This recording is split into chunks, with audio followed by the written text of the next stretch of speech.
Good evening, everybody. Great to see all the great faces here this evening, and we want to welcome you to our workshop meeting for our Pasco Council on this evening of May 13th, 2018. We have agendas available over on the corner on this desk if you'd like to follow along, or a more detailed council packet is available through the city's website. We also televise our meetings live on Charter Cable Channel 191 as well as through Facebook Live. And if you have any cell phones, I would ask you to mute those so that the meeting isn't interrupted. And if you get a chance to speak with council, if you come to the podium up here and share your name, we'd be grateful for our record keeping. And with housekeeping taken care of, I'll ask the clerk to call the roll. Alvarado. Present. Maloney. Present. Martinez. Present. Milne. Present. Serrano. Here. Watkins. Here. 6 present, Mr. Mayor. And I think Ms. Brajas probably will be here in not too distant future. And I would ask everybody to join in the Pledge of Allegiance. And Mr. Kerr, would you like to lead us in the pledge this evening? I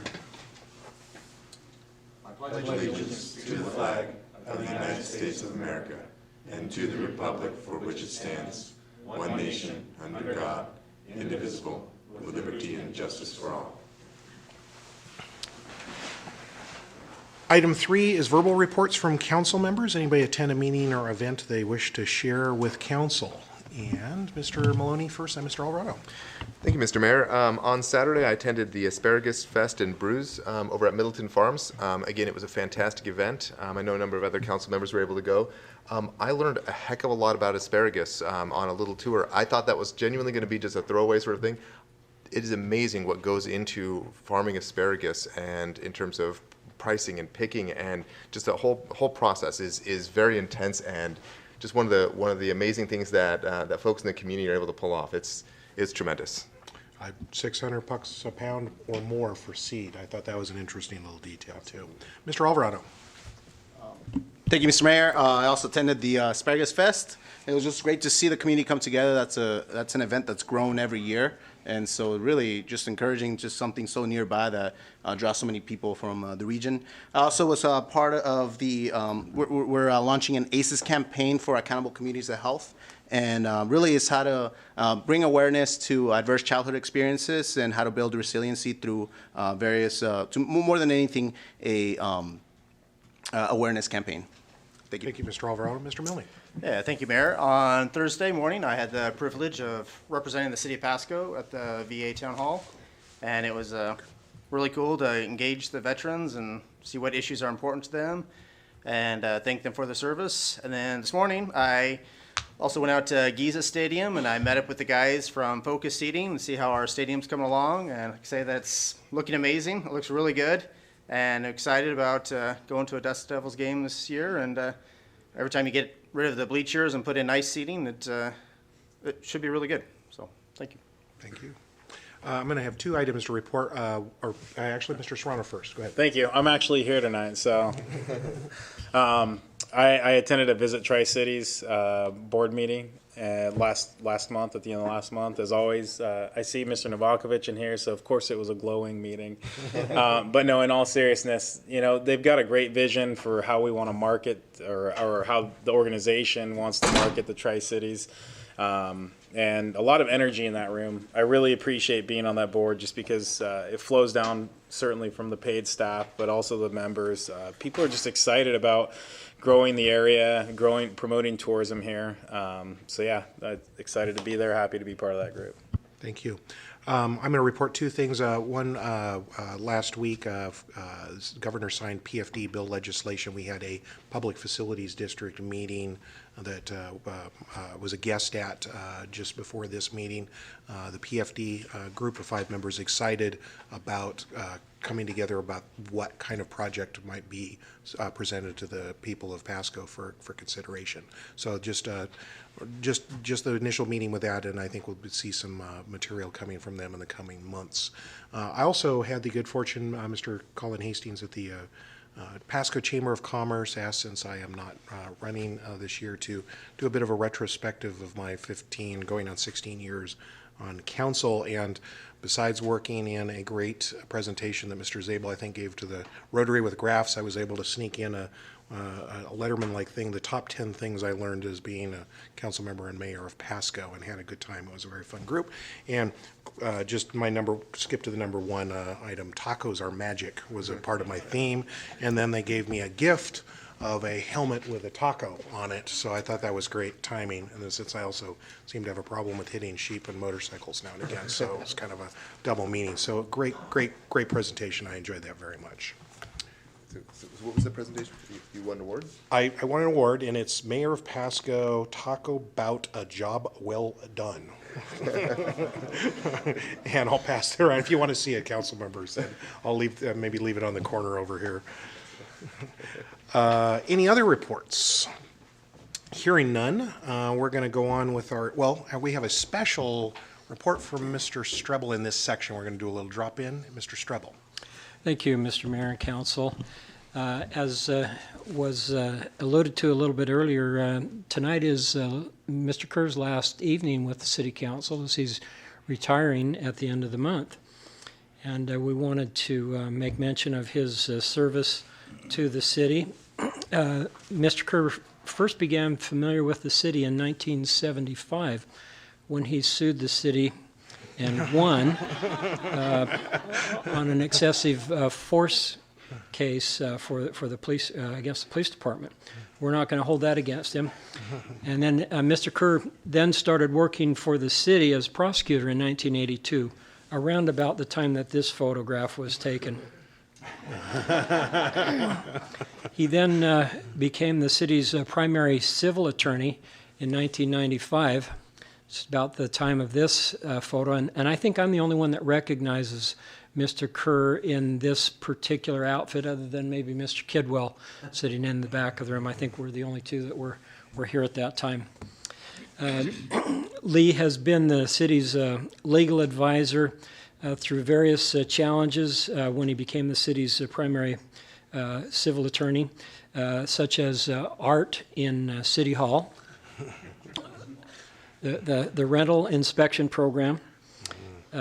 He's been so helpful with the creation of the Pasco and the regional public facilities districts, represented the city on numerous annexation and urban growth issues. And perhaps last but certainly not least, the ACLU challenge and the city's successful adoption of a district-based election system just a couple years ago. Throughout Lee's tenure with the city, I think it's fair to say he's been amicable, calm, constant, focused, meticulous, and seldom without an answer, or at least a commitment to secure an answer. And on behalf of city staff, the public, and I'm sure council members, we have all benefited greatly by Mr. Kerr's service to the city of Pasco. Well said. A round of applause for that.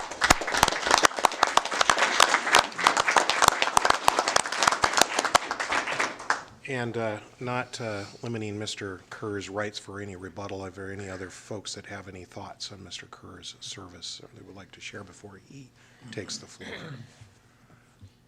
Mr. Martinez. Thank you, Mr. Mayor. Well, I can't just sit here and not say anything. No, but I will say something positive. I just want to say, Mr. Kerr, thank you for your time and your service that you have provided.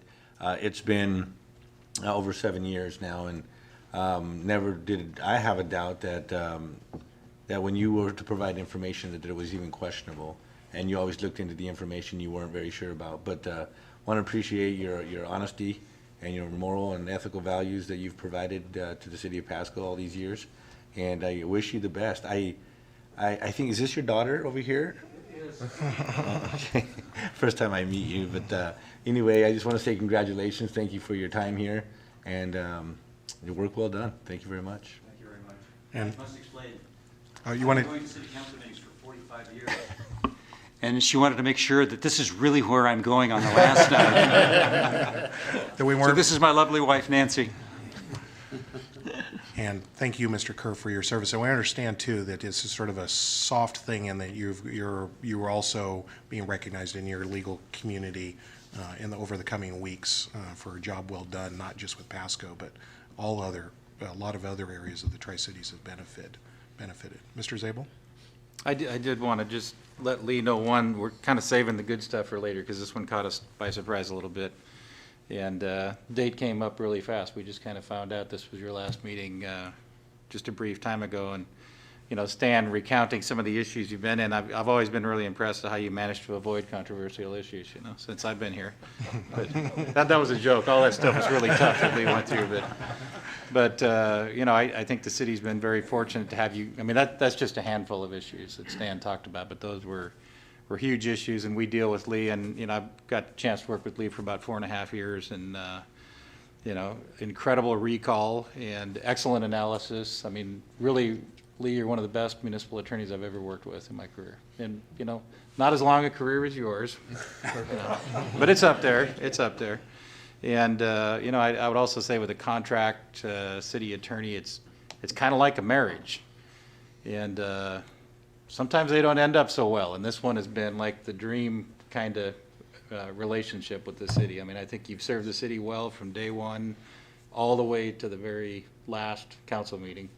And whatever advice you give us tonight, we'll take it to the bank as well, you know, just like, you know, all along. So that isn't always the case with city attorneys, and particularly contract ones. And, you know, to be honest with you, appointed city attorneys don't have the longevity normally. You're a contract city attorney, and it's a marriage because it's your business. And so you've been here with us the whole way through everything. So thank you for that, and congratulations. Yeah. Thank you. Any last thoughts, Mr. Kerr? Other than the work you're going to do for the next hour. This is a bit of a surprise for me, and I must say that I cannot think of a better way to spend the last, was it 25, 26 years of working with the city. I've come to love the city of Pasco. I just adore and respect the staff. I've never been more impressed with a group of professionals. This has truly been an exciting ride through many, many controversial issues and difficult issues, and we've made some new law, made a couple of mistakes somewhere along the way, but we will not admit those. But it has truly been my pleasure. Thank you very, very, very much.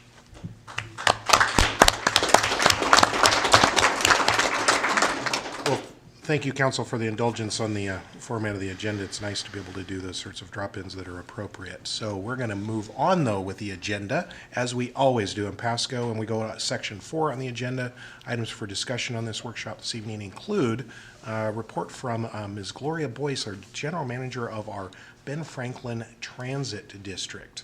And just remind Council, I'm on the Board of Directors, and I've had the good fortune of working with Ms. Boyce for a number of years, and it's good to see you, Gloria. Welcome to Pasco.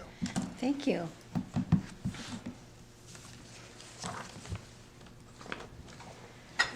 Oh, thank you for having me today. I was here, I think 2 years ago was the last time I was here to give a presentation to the council, so I see a lot of new faces. I have a presentation to give you tonight that goes a little in-depth. I'm trying to stay within the 15, 17-minute range. So I am certainly available, as is my staff, for any further questions if I don't answer fully or deeply as you need. So thank you for having me here today. I am Gloria Boyce. I'm the General Manager at Ben Franklin Transit. I'm here today in the spirit of collaboration and community to provide both a brief overview of BFT for those that may find it helpful and an update on our efforts in 2018 and going forward. I'd like to introduce one of my staff members that you will see interacting with your city staff and in the community at large. I brought Allie Madison, who has been with Ben Franklin Transit just over a year. She is our new Director of Marketing and Communications. She and her team manage our community-facing activities such as customer service, travel training, community outreach, and events such as the recent Cinco de Mayo festivities where she had a BFT booth.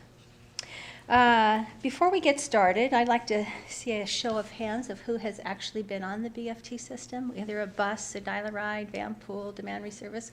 That's great. Great. I'm glad you're familiar with our system.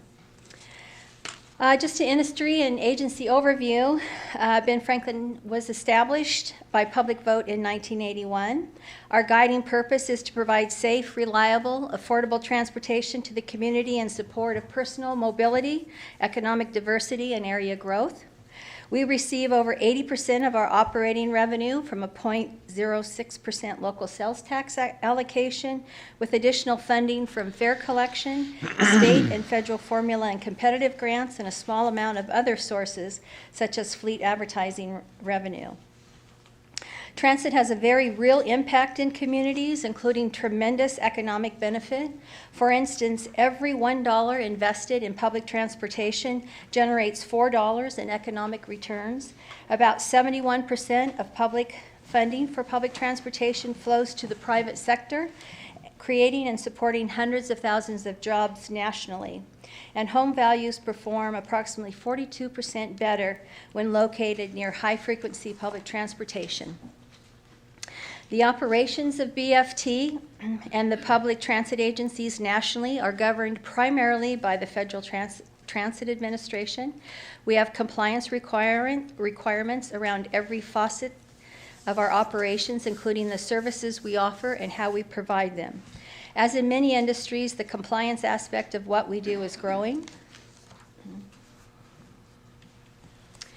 BFT operates in what's called a public transit benefit area, or PTBA, that covers 616 square miles and provides service to 7 cities and certain unincorporated areas of Benton and Franklin counties. The population within this service area is approximately 300,000 and growing very quickly. Our bus operators and dial-a-ride drivers travel more than 4.5 million miles annually, providing service to our community. In 2018, this resulted in over 3.1 million completed passenger trips. It's a snapshot. BFT is overseen by a 10-member board comprised of representatives from the jurisdictions we serve, which appoints a general manager to lead the agency. At the end of 2018, we had 330 employees, over 3/4 of which drive and maintain our fleet. Our 227 drivers and operators are dispersed throughout the community 6 days a week, and our 32 maintenance staff work shifts around the clock to help keep the fleet operating safely and looking its best. And our 71 administrative staff cover the many operational support functions. I would like to point out that in 2018, 159 of our drivers and operators received National Safety Council recognition for completing at least 1 year free of preventable accidents on the road and on board their vehicles. 74 of those were recognized for at least 10 years accident-free. Our longest tenured operator retired in 2018 after 36 years at BFT and 32 years without a single preventative accident, which is a testament to the care and skill these professionals bring to their work. We currently have 17 routes served by our fleet of 75 buses, which connect throughout the PTBA, with the exceptions of a few areas including Findlay, Benton City, Prosser, and a few pockets within Tri-Cities proper.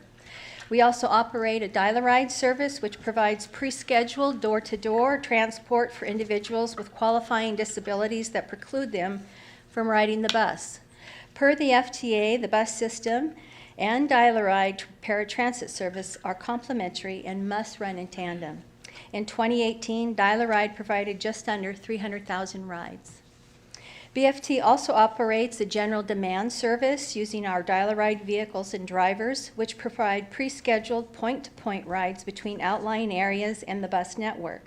We were already providing this service in Benton City and Prosser and launched the service in Findlay and Tri-Cities proper early this year after the loss of our former contracted taxi services in those areas. We also have a thriving van pool program with 243 active groups by the end of 2018. Through ride sharing, these 2,100 commuters reduced daily vehicle counts on our roads by 1,857, and annual mileage traveled from approximately 21 million to just 3.5 million in 2018. BFT also facilitates a community van program, which allows local nonprofits to use a BFT van and pay per mile for its use. In 2018, 6 organizations took advantage of this program for 15 different events. And newly approved by our board for 2019 is our Van Me Down program, which allows local nonprofits to purchase vans in good repair but past their mandated service life for $250. This allows well-operating vehicles purchased with the help from public tax dollars to stay in our community and continue providing local benefits rather than going to auction. I'm proud to report that we have approved 10 applications for this new program so far this year. Before I move on, I'd also like to note that with the addition of 60 new vehicles in 2018, our fleet is now officially up to federal standards for age and mileage, which is referred to as being in a state of good repair. We've been working towards this for many years, along with the opportunity to right-size our bus fleet by ordering some different bus lengths so we could match their size to route demand more effectively. For our customers, this means modern, safe, and clean buses with amenities such as automatic stop announcements both internally and externally, next stop reader board inside the bus, GPS location for real-time information on the BFT app, and free Wi-Fi. We serve primarily the list here, the list you see here represents the basic rider groups we serve in the community. The whole idea behind public transportation is that it's truly there for everyone. At the end of the list, you see the term choice riders, which are those who don't have a specific need to ride public transit, but who choose to do so either on a regular or periodic basis. We have professionals who work at PNNL and commute by bus daily, and we have some who ride the bus once per year when we offer shuttle services to local events such as Art in the Park, the boat races, or the fair. Youth make up about 30% of our ridership, primarily riding to attend school and related activities. In addition to education, those who ride transit routinely are connecting to work, healthcare, retail, and recreation. We refer to these as life-enabling opportunities for which affordable, reliable transportation is critical. In your jurisdictions, we have 7 established routes and 2 demonstration routes that we launched on a trial basis in 2018. One provides service to East Pasco as far as the Tierra Vida community, and one provides weekday service in West Pasco with stops near 7 schools. Our busiest stops in Pasco's are on 20th Avenue and at CBC, would indicate that we have very high student ridership in Pasco, most prominently among college students.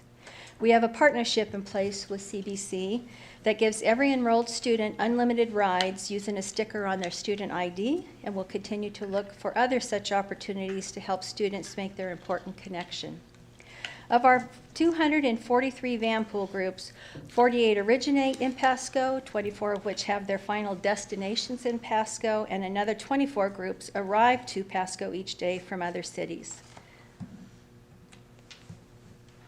We have some unique operating conditions in transit. First, the majority of our staff spend 100% of their time on the road, in that we operate to some degrees 24 hours a day, 6 days a week. This makes things like building a strong internal culture especially challenging. To help with this, we made a series of investments in our workforce in 2018, including for staff development and engagement programs that will continue this year and beyond.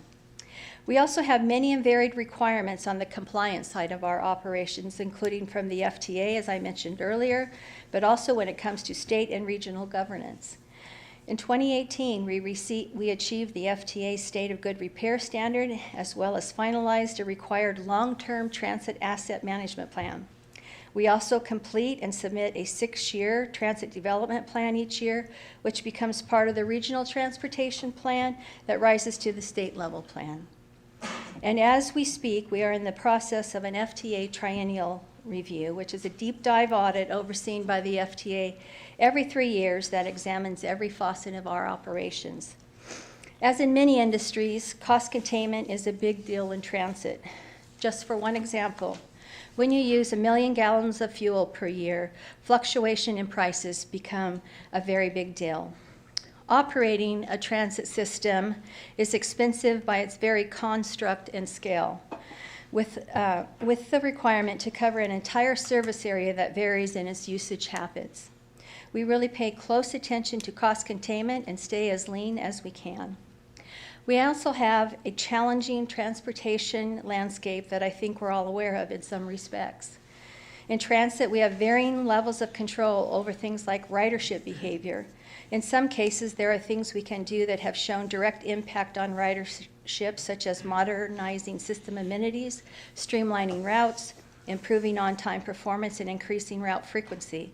But there are many other factors where we have limited or no control, including the competitive landscape, consumer preferences, economic accessibility to personal vehicles, and local and regional development impact on successful public transit delivery.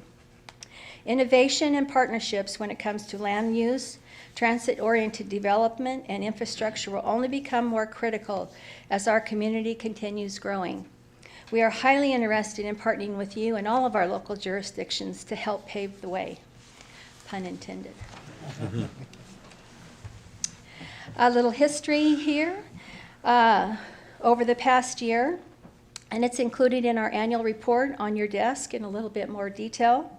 As some of you may be aware, we made a major system change in late 2017, which includes streamlining our bus routes for better frequency, adding later service from 6 p.m. to 8 p.m., which equates to approximately additional 28,000 revenue hours per year. I mentioned that we added 60 new vehicles to our fleet in 2018, allowing us to surplus vehicles that we made sure had long outlasted their scheduled lifespans. This brought us current on our fleet, and will continue managing those life cycles per our federal guidelines. We also made and continue to make significant technology investments at BFT to bring our operational systems current and give us much better, more accurate, and real-time data that is allowing us to gain significant operational efficiencies at the benefit of our customers.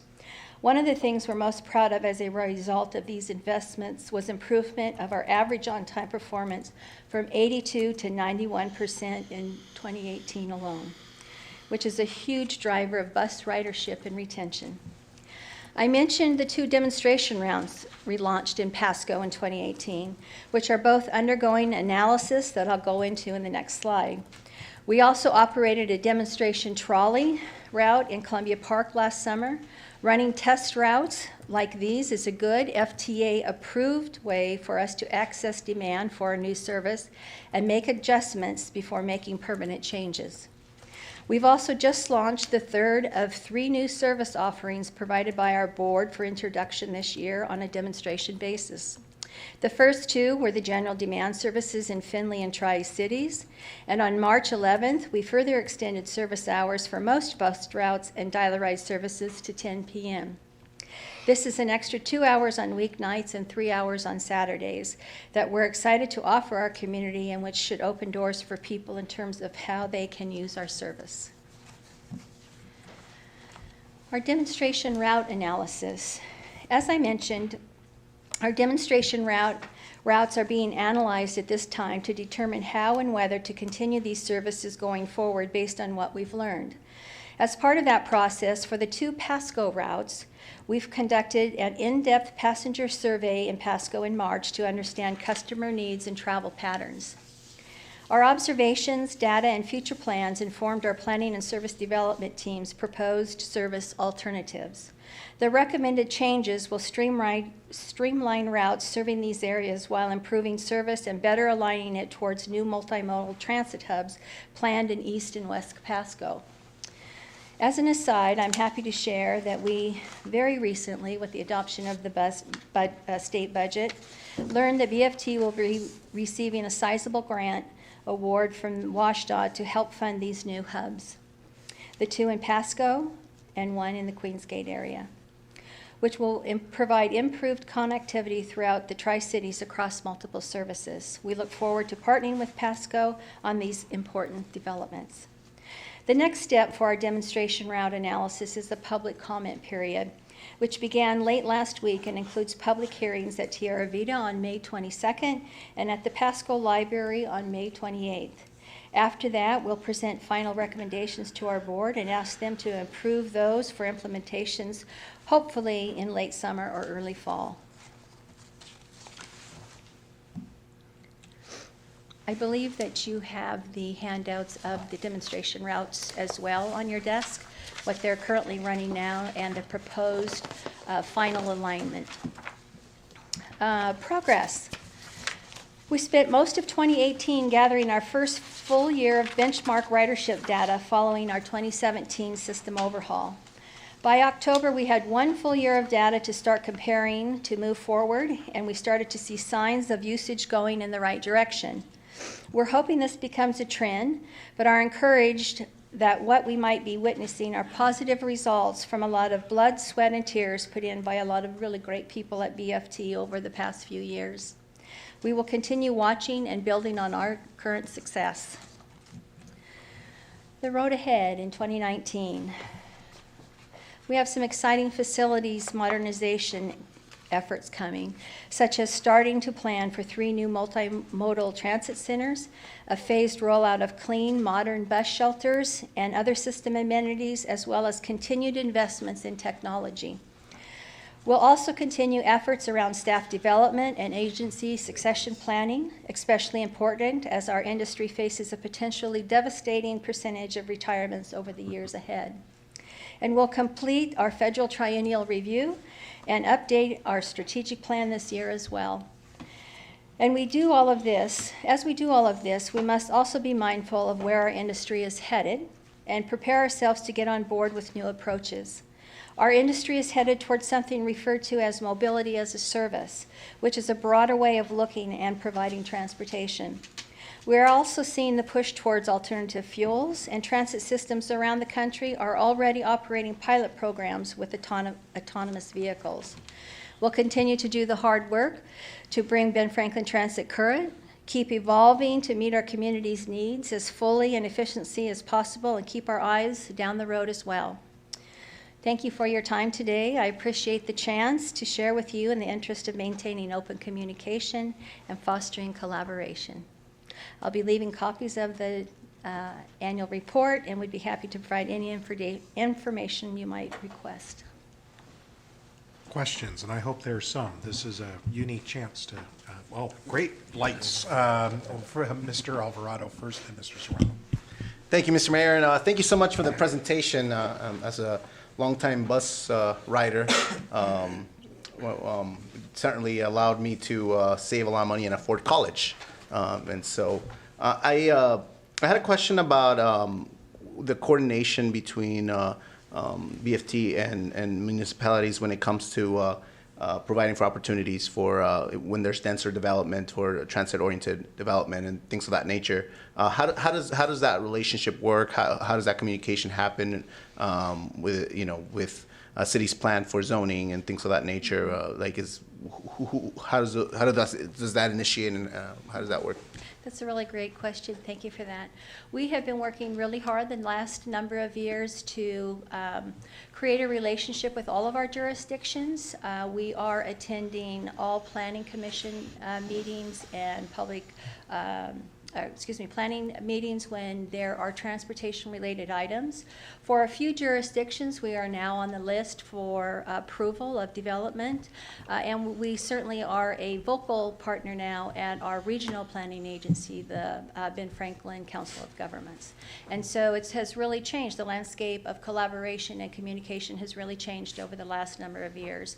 Certainly with Pasco, we have been welcomed with open arms from your city manager down to your planning and economic development department. Great to hear. Thank you. Mr. Serrano? Thank you. And thank you for your presentation. It's been helpful. You've mentioned twice multimodal hubs. How do you foresee those? What other additional transitory methodologies do you see? So we, pedestrian, motorbike, bicycle, transit, Ubers, cart, ride sharing, those all modes. Okay. And then you also mentioned earlier, I think it was about 5 slides back, I think the slides are relevant, but you suggested that the majority, or at least a third of your riders, you believe, are student age. Have you captured that actual data, or is that just kind of looking at trends? No, that is from actual surveys. Okay, so in the event that you had those multimodal hubs, would you see a risk of competition? I mean, I guess just to say it outright, we're going to be talking about shared mobility devices. Is that something that BFT could capture as a secondary market, or is that something that you see as competition for that student ridership? We don't. We hope to move forward as the premier transit provider in our community. Certainly, transit agencies across the United States have the backbone of transportation, and so we as an industry are trying to capture that as we move forward with shared mobility, with the Ubers, with the Lyfts, with autonomous vehicles, all of those technologies that are coming down the pike. Okay. Well, certainly, I'd say it'd be worth sticking around for a few more things, just to hear what we have to discuss. I think there's a certain economy of scales that we might find symbiotic here. Thank you. Great. Mr. Maloney. Thank you, Mr. Mayor, and thank you so much for your presentation. So my question is, obviously there was a lot of newsworthy articles just a few months ago when the taxi service closed down rather unexpectedly. And I just want to understand a little better, if you don't mind sharing a little more of what that service looks like now as opposed to what it looked like before. Let's see. It has been a blur. It happened really fast. So I believe in December, then we started providing the taxi services in-house to a limited area, which was Findlay. And that was our biggest use of the taxi services in the evening. So we, I believe it was, I apologize, I believe it was November. December, we rolled out the Tri-Cities area, or January, we rolled out the Tri-Cities area. And then in March, then we started with a later fixed route service, limited fixed route service. So we tried to, between those three efforts, cover the basis of what the community wanted in terms of night service mobility as we go out and look for a new contractor on how we're going to provide the late night services that we previously provided through Tri-City Taxi Services. So if I Does understood, that answer your question? Yeah, absolutely. So if I understood, so the end goal is to get that back under a contract with another private organization that is providing the same sort of service that was provided before, or is that kind of the, did I hear you correctly, That is the moving forward goal, if that's where? The goal is to provide the service in the best way that we can, most effective and efficient. If that's a blend of BFT services and a contractor, that's where what we will propose to our board. But it doesn't necessarily have to be, again, a new taxi provider providing the same service. In fact, we are a public transportation area. We're not we shy away from providing single ridership. That's not really what the philosophy of public transportation is. So while we had some short-term pain, it really allowed us to look at ways that we can effectively offer that late night service to what the community wanted. And we're not sure that it's only going to be contracted service. Our later evening routes are doing well. Last question I have for you is, how late are those in-house taxi services being provided? When do they run through? 10 o'clock. 10 o'clock. So it's not only our demand response services and our fixed route, but it's also our paratransit as well. Thank you. And I would just note too, that if our transit system that is provided over the years, it's changed a little bit, but it's never gone farther than 8 o'clock. And I hear from a lot of constituents, those 2 hours are a significant 2 hours, providing deep into the evening, and transit's been doing that. And there was a sort of a triage when the taxi provider said, we're not going to finish the rides today. BFT scrambled to make sure everybody made it home.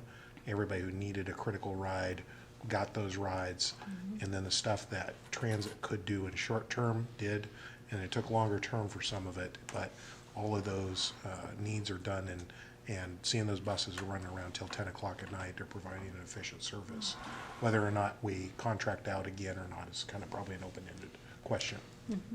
Our greatest increase, the preliminary data from March, is our greatest increase of use is on Saturdays.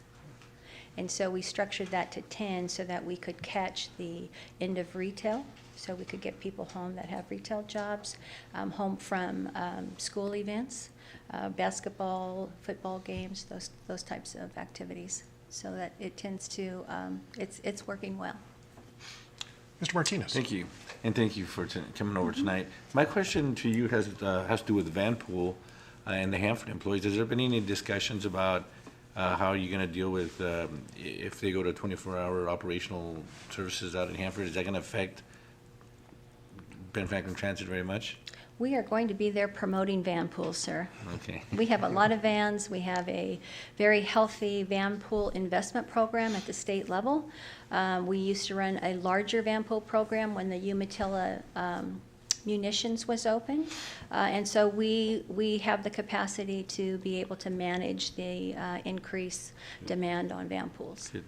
Yeah, it's going to be an exciting times the next couple of years when the vitrification plant starts going into operational mode, and I think it's actually going to reduce traffic on the bypass, and maybe depending on how many people hit on out there. But anyway, I just thought I'd bring it up and see if there was discussions on that already. Yes. Thank you. Any other questions or discussion? Well, I also know Ms. Boyce has an open door too, and if your questions for me, I can also pass them along to Gloria, and then Ruben's also the backup in case I'm not available. Ms. Boyce, thank you. Thank you. I am the other direction too. Any questions or anything Pasco can do better for transit? As I mentioned earlier, we have a very open door relationship with the city of Pasco that we're really excited about. When we started our outreach a few years ago, Pasco was one of the first ones that welcomed us to the table. And so we continue to work well with the city of Pasco. Thank you very much. With that, we do have a long agenda, so we're going to keep moving on. We go to item B, related to our 2020 census. Introductory comments. Mr. White, you're switching positions tonight. New perspective. Oh, wonderful. Thank you, Mayor and Council. About a year ago now, we started preparing for the 2020 census. And about a year from now will be the official start of the 2020 census, roughly the first part of April of next year. But as you can tell, this PowerPoint will be brief, and I think you see some familiar faces in the audience that are members of our local Complete Count Committee, and they would like to offer a few words. But the census each 10 years is becoming increasingly difficult to do, because of a variety of reasons, of which you can see on the bubble slide there. But probably one of the most prevalent is the informal and complex living arrangements that seem to be trending these days. There's declining response rates, which is in itself, of course, a problem. And then I think overall there's just a national distrust in government and government operations, and that does have an effect on the response rates, which are critically important for an accurate count. The little bit of history on the census. Obviously, there's a significant financial stake with every 10-year census, roughly $2,300 per person per year.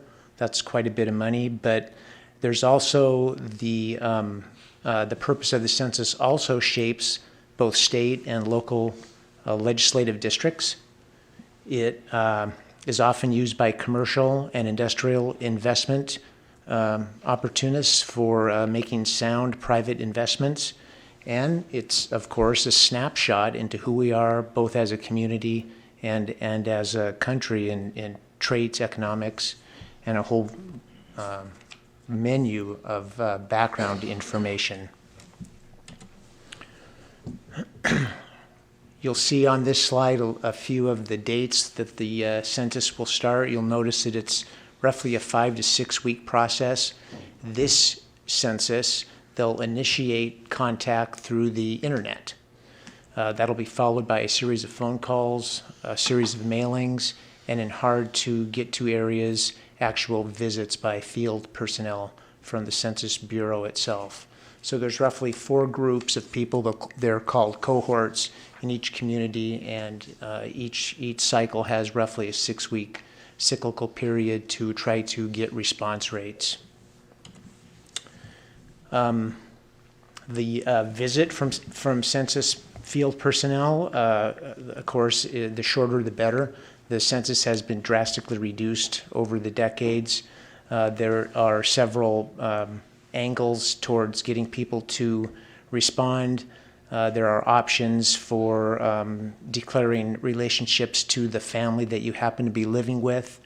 The citizenship question, at least for the moment, seems to have taken off the census. We'll probably know more about that within the next few months or maybe even the next year.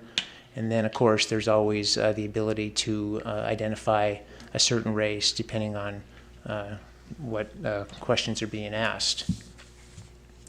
Again, some of the harder or more difficult to contend with complications are language barriers. Again, that national distrust or suspicion of government. People that are experiencing homelessness, of course, that's very important to get an accurate count from that segment of our population. And then there are simply people that don't want to be noticed. They want to be under the radar, and they take great steps to remain under the radar. Council may know that each year the Tri-Cities conducts what's called a point-in-time count to identify the homeless population. It's generally concluded that may or may not be accurate depending on a lot of factors, the weather most importantly. It's done in the winter. But the census is a much, much better tool to help identify that segment of our population. Again, the traditionally undercounted population segments are young children, people that are not home often. Again, those complex living arrangements, people with parents, people with friends, people that tend to couch surf, I think the term is, minorities and non-English speaking people, and then the homelessness and those people that are recently entering the country. This map shows the Tri-Cities region in general. The darker the color, that means the harder it is to get response rates. And you'll notice that this gray area here in Pasco is where field crews from the census make their initial contact in person. So they don't rely on the internet, phone, mailing system. They actually field verify information. They found that it's simply easier and more effective to do so. And they tend to get a higher response rates by doing those field visits. So if you have a very dark area, that means the response rates are difficult to obtain. Right below the airport here, for example, is Pasco's hardest area to get results. And then you'll see a variety of those shades both in Kennewick and Richland. It's probably the right time now to introduce some members of the local complete count committee.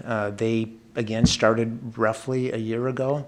And I'm going to save the last 2 slides for them because I think that's right in their wheelhouse. But basically, the complete count committee started three cycles ago.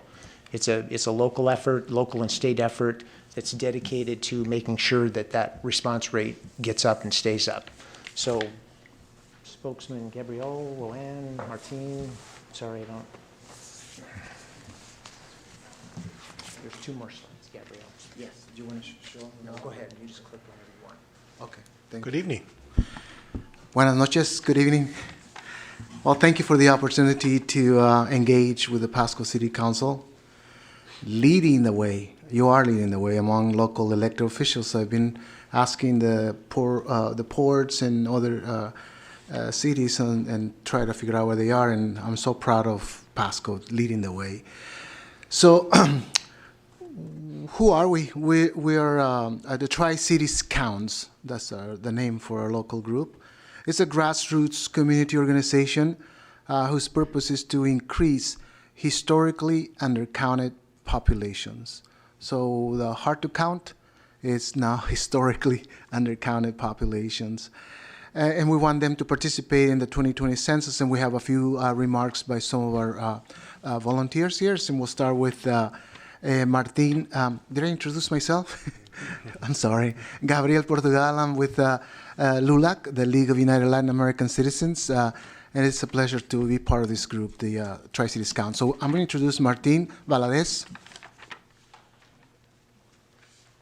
Good evening, Martin. Hi, good evening, everybody. And thank you again for this presentation, and thank you for, as Gabriel mentioned, leading the way. So Martin Valadez, I'm here sort of representing both. I'm on the board of directors of the Tri-City Hispanic Chamber of Commerce, but I was also appointed by the governor. I don't know how he got my name, but I'm on the Washington State Complete Counts Committee, and I attended actually my first meeting in October, so I've sort of been involved in this endeavor, and I've been learning more and more about it. And since that time, a couple people reached out to me who were also concerned about this, and we actually had our first meeting, and I think 3 or 4 members of the staff, the city staff, were there on March 8th, where we had our first informational meeting, and we've been meeting since. On the Washington State Complete Counts Committee, because I'm sort of with the chamber, I'm on the subcommittee that represents both industry and philanthropy. So we have folks from the, somebody from the Gates Foundation is actually the chair, and then we also are very interested in getting businesses and industry involved, because we know that everybody, not just individuals, not just counties, not just municipalities, everybody's involved. Businesses, of course, use much of the data from the census to figure out where to build their factories, their offices, their stores, which of course help create jobs. Developers also use this data, to figure out where they're going to build homes, where to revitalize new neighborhoods, just as we are here in the city. Local governments, of course, use it for public safety, for emergency preparedness, and as we talked about, transportation planners look at the census data and where that the population is growing to figure out what they're going to do. So we're just really happy. We're very excited about kind of continuing this effort, growing, and also we want to make sure that we engage the municipalities in this work to make sure that everybody in Pasco and the Tri-Cities is counted, because as Rick noted, it's a lot of lost revenue for our cities, and of course it impacts everybody. And now I will introduce Dr. Luan Ayers, who is the president and CEO of our local United Way of Ben Franklin County. Thanks. Thank you, Martin. Well, it is delightful to be talking to my city council, knowing that the city of Pasco is leading the way among the communities in the Tri-Cities to really step up our efforts collaboratively to help people make educated decisions about whether or not to answer the census. The census really has a pretty significant impact. And the last census, Benton and Franklin counties were 25 and 27% undercounted. And if you extrapolate that to the projections now, if we do nothing different from what we did last census, it's anticipated that our county by county area could be 40% undercounted. So those of you who like data in the room, if we're 300,000 times 40%, that's 120,000. And for every person not counted, it's at least $20,000 in federal money we will not get in the bi-county area over the next decade. So that has real implications. And no, it's not just about the money, but really, it's a lot about the money. And that affects, that's public money. Of course, census data shapes the state's investment, and from private philanthropy, it really shapes how individual family foundations and individuals invest in social causes and human impact. And so if you just think about it at the federal level, the kinds of things that impacts are like Head Start, free and reduced lunch. In education, it is college loans.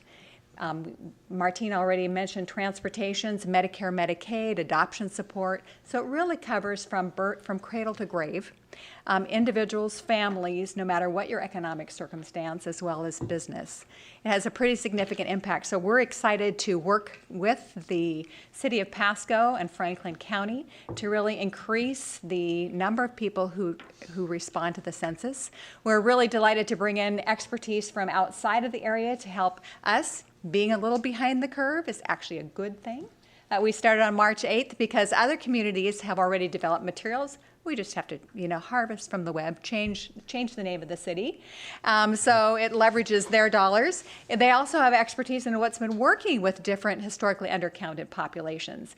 And part of that is the Latino Community Fund. So I'm delighted to introduce to you Salvador Salazar Cano. There we go. It is a tough one. He is the Civic Engagement and Advocacy Coordinator for the Latino Community Fund to tell us a little bit more about what they're doing in the Valley. Well, it is an absolute honor to be here. Good afternoon, members of the council. For the record, my name is Salvador Salazar Cano. I'm actually a native Tri-Citian. I just so happen to be adopted by Seattle for the meantime. To begin with, I'm representing the Latino Community Fund and the Washington Census Alliance, a coalition of more than 70 organizations throughout the state. And so I just want to be super brief today. We do have offices around the state. We have one in Burien, we have one in Yakima, and we're gonna soon to launch an office in Wenatchee. And today I'm here to talk about our Blue Bridge Fellowship. And so the Blue Bridge Fellowship it really has a mission to cultivate youth leaders in the Tri-Cities, and to really make sure that everyone is counted. In light of recent, attacks on our immigrant communities and other communities, we created this Blue Bridge Fellowship to make sure that youth leaders can make a difference in our community. And this would be done through non-partisan pathways. And so our unique program is one of the first of its kind in the Tri-Cities, and it would support surrounding areas as well. And so this fellowship will enable young people from different backgrounds to be part of this effort to make sure that everyone in our community is counted. So fellows will actually be paid $15 an hour, 32 hours per week between June 17th and August 17th. And so that's about 8 weeks. Fellows will be paid on a monthly basis, and so they'll connect with local government agencies, organizations, and they'll receive mentorship from folks like you all who may be interested in working with them. And so this is just kind of a large-scale kind of effort to make sure that trusted messengers are in the community, talking to community members about the census so that we're able to really connect with folks where they're at. And so part of that, right, is making sure that, we're going off into different markets, farmers markets, and finding community where they feel most comfortable. And who better than to do that than the young people that are able to have that energy to continue that work kind of on the field. And so with that, we're really making strides to invest in places such as Eastern Washington and Central Washington, where often philanthropy funds are diverted. So thank you so much for your time. And I'll introduce Gabriel to finalize. Gracias. Thank you. I hope that you got an idea of what we're doing. And so in the spirit of collaboration, we'd like to understand the city of Pasco's plans to support the census 2020. And one of the probably main question will be, who would be your primary point contact for this effort? And then if you have already designated resources to support maybe staff time, outreach, marketing, etc., just to see how we can help each other. And also, would the city entertain issuing a proclamation declaring the first week of June as a Census Awareness Week, because this is going to be gone throughout the state, and we can come up with a draft language. Yeah, a sample so that you can start from that if you like that. And basically that's we want to know who may we work with to continue this conversation so that we can appropriately address these questions. So stick around. So first thing, and so just so I'm clear, and I'm probably restating the obvious, but I just want to be clear, the fundamental part of the Constitution is that we will do an enumeration, which is a fancy word for count of the people every 10 years, the decennial census. And that count is everybody that is in the United States, regardless of whether or not they're citizens, non-citizens, or a variety of things. Yes. It's a count of the people. And what I hear also tonight is you're a special community committee that is interested to make sure that everybody is counted. Yes. Not counted twice or counted.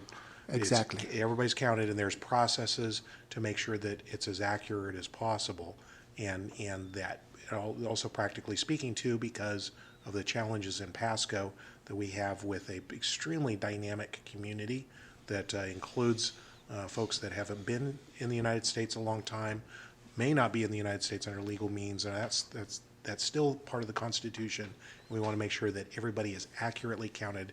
It's not any judgment on anybody, it's just simply making sure that we count everybody. That's correct. Okay. So the missing link there will be the communication piece on how do we get to those folks, and that's how we're trying to work together on this. And so the specific question, first one you asked, was primary contact within the city, and I'm looking over to staff, is that, well, Mr. White he raised his hand, and what Mr. White is the guy. Yeah. Is the guy, certainly city, and I would extend an invitation, certainly myself, I don't know if any other council members, but if there's anything I can do to help, or we can do to Awesome. help, I see some nods. The idea of a proclamation along those lines is probably helpful as well. And we've also got some information. To be honest, too, I think we've been waiting for the census to happen, and we're in support when it's time and ready to go. Glad to hear that. When I contacted Mr. Sable and told me that you already had a plan, I was excited, and I said, yes, I'm proud of Pasco. So thank you very much. Okay. Does that help out then? Yes, indeed. Okay. I'm not sure if we have any last minute questions. We're fine. We're just eager to collaborate to help more people make informed decisions. Yes, thank you. Okay. Thank you for your time. Thank you. And thank you, Mr. White and staff for also being involved in this, and so that we get an accurate count for 2020. So it's very important to do that every decade. Mr. Alvarado. Yeah, I have a quick question for Mr. Salazar. Good to see you again. Hey, likewise. My question is, how would youth in our community learn about this fellowship? Yeah, absolutely. And so the way that we would do this is we would work with local school districts. We would work with community organizations that serve youth, such as the Boys and Girls Club, obviously working with the United Way. And we just would, tailor this outreach, this outreach plan to reach young people. And so really the ages for this fellowship are within a ballpark, so 16 to 26, 28-ish, right? So that, these young people have that opportunity to do that. And I think that, at least from what I've seen as a recent college grad, I'm a UW alumnus, so don't judge me too harshly. Go Dogs. It's nice to be back here, though. And so I just kind of wanted to follow up on the fact that too many internships today are unpaid. And so it's always great to make sure that we're reinvesting back in our communities. And so I think we're doing this really well at the Latino Community Fund. I was actually in U.S. Senator Patty Murray's office in D.C. before I came back to the Latino Community Fund because I saw the need in our state. And so the notion that, LCF is just a Seattle-based organization is just untrue, and we're just super happy to, work with you all to make sure that our young people have these leadership opportunities, especially to make sure that everyone is counted. Mr. Martinez. Yes, are you working with faith-based organizations as well, like youth groups and? Yeah, so right now, we actually haven't been working a whole lot. But, if anyone here has any suggestions for what organizations that are particularly faith-based we can work on, that would be fantastic. Perfect, thank you. Mr. Srom. You mentioned school districts. Don't forget our junior college and the WSU Tri-Cities. That's right. right. I assume you lumped them in, but. And that's a great point. We were actually kind of brainstorming as far as how we could make this kind of like a credit-based internship too, just so that, yes, students are getting a paycheck, but they're also getting college credit, just to kind of incentivize more students to partake in this process. It might be a little late in the process for credit-based, but it's at least worth the ask. And Yeah, then, it's definitely certainly true. reach out to the student groups that have that type of representation.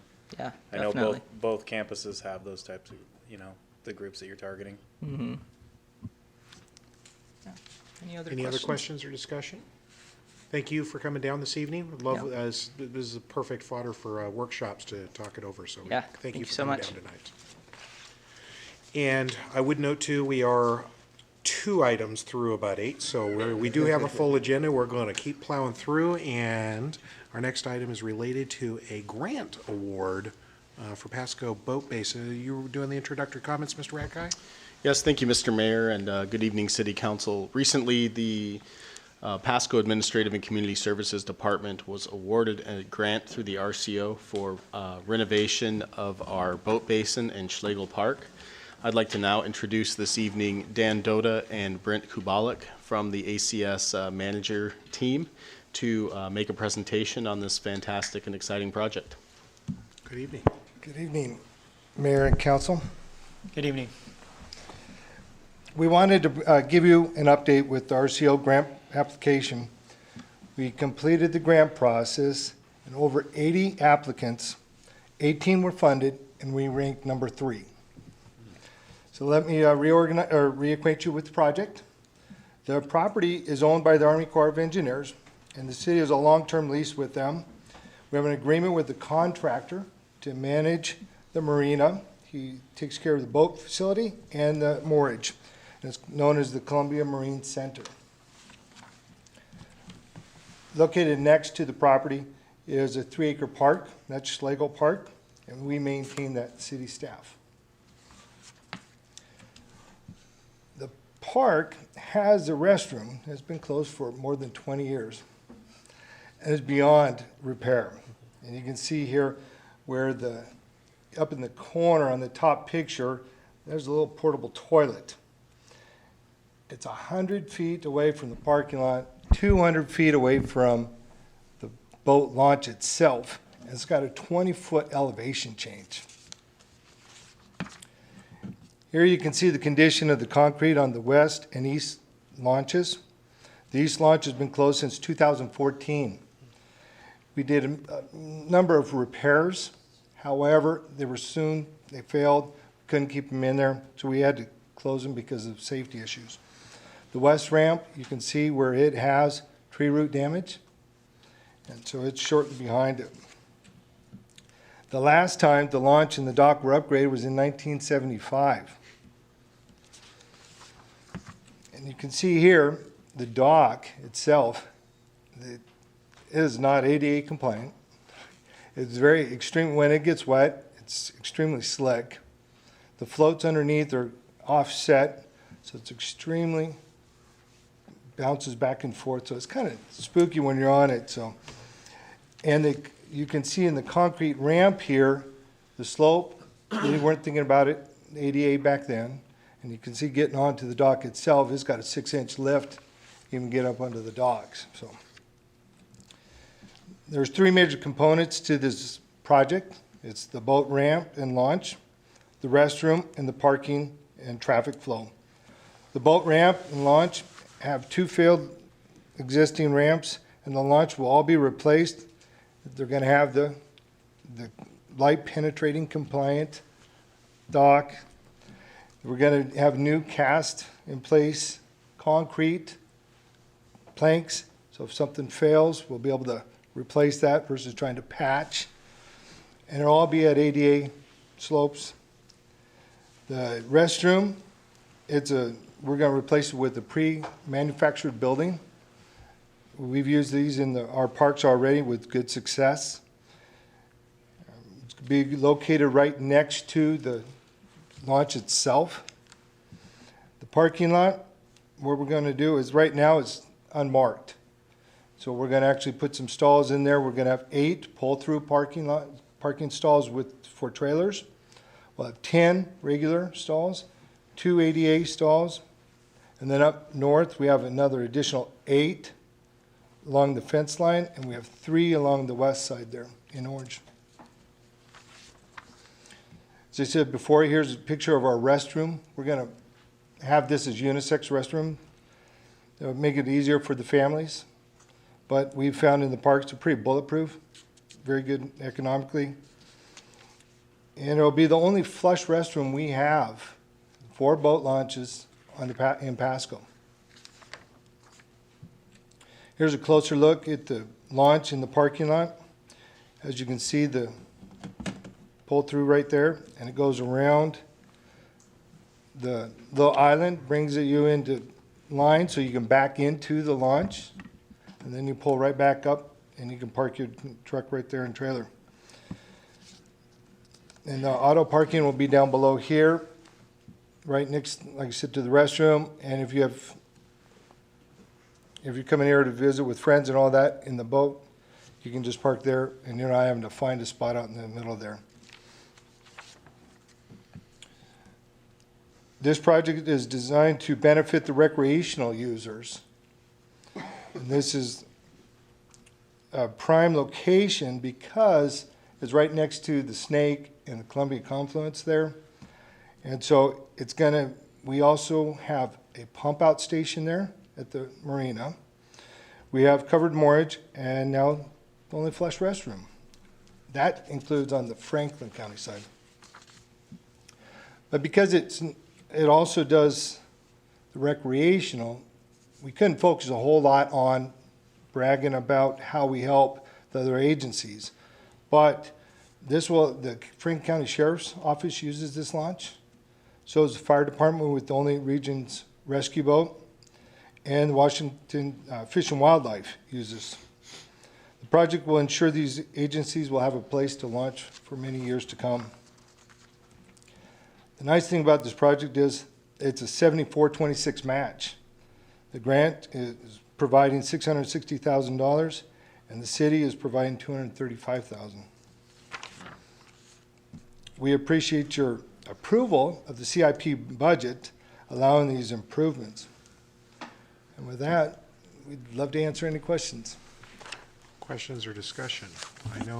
Thank you, Mr. Martinez. I know that you've spoken very strongly and I think helped us get behind this as a project. Yes, I'm so excited about this. This is a long awaiting. I know we had a really good run at it last year, but this is a win-win for everybody. I think this is going to be wonderful. It's going to really pick up the area, and I'm just excited about it. It'll be good for the marina, and the times that I've gone back in there, and it's kind of been somewhat lacking livelihood, although there was a lot of people looking to use it. But it just seems like when you have these amenities and these things for them to use, people actually will tend to take care of it a little bit more. And of course, it's going to get more usage, and sometimes it may not seem that way. But congratulations and thank you for the work that you guys put into this, because this is a win-win for everybody. Thank you. Well said. Other questions or discussion? And I think you're going to ask for us to support this via ordinance or something, and I think we'll enthusiastically ask to have that on the agenda to adopt in the coming week, I believe. Thank you. Mr. Doda, Mr. Kublak, thank you very much. Thank you. And thank all the staff, too. I know that's a lot of work. Repurposing an existing connection to our river that we were born of is a worthy task. Thank you very much. Sure. Thank you. And with that, we're about halfway through. We've got regulation of shared mobility devices. We're probably going to end up taking a break before the evening's done, but power through another one. We're going to go regulation of shared mobility devices. And I don't know if Mr. Strebel, do you want to do any introductory comments? Just a brief introduction, Council. We've been concerned with stories that we hear about different types of efforts to regulate or be compatible with shared mobility devices throughout the country, primarily e-scooters and e-bikes. And so we wanted to introduce this topic to Council for your consideration. And Matt Sturtevant from Kerr Ferguson Law Group is here to walk us through. Mr. Sturtevant. Hello, hi, Mayor, Council. It's nice to address you.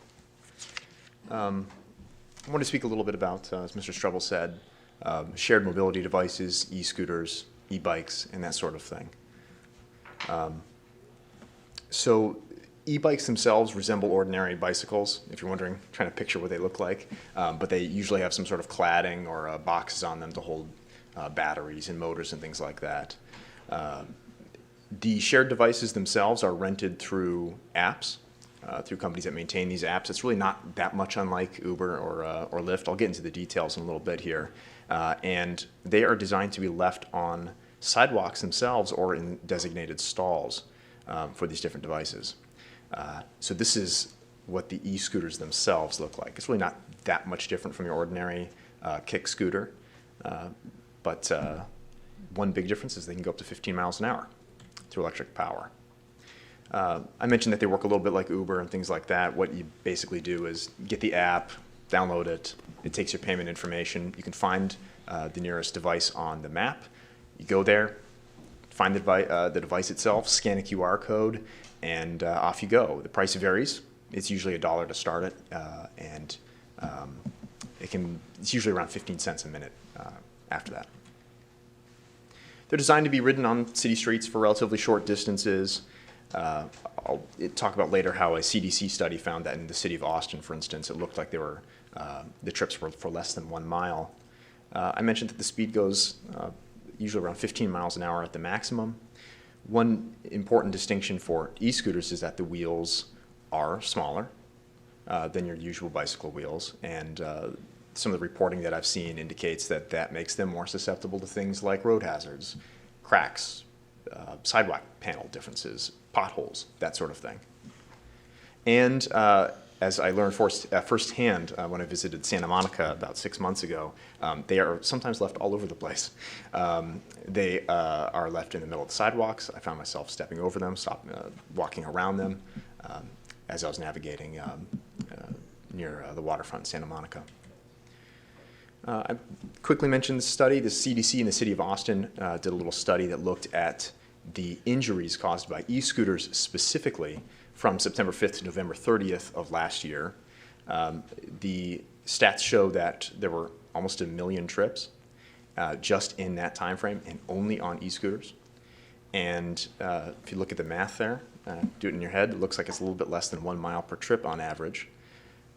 The final conclusion was that there were about 20 individuals injured per 100,000 rides.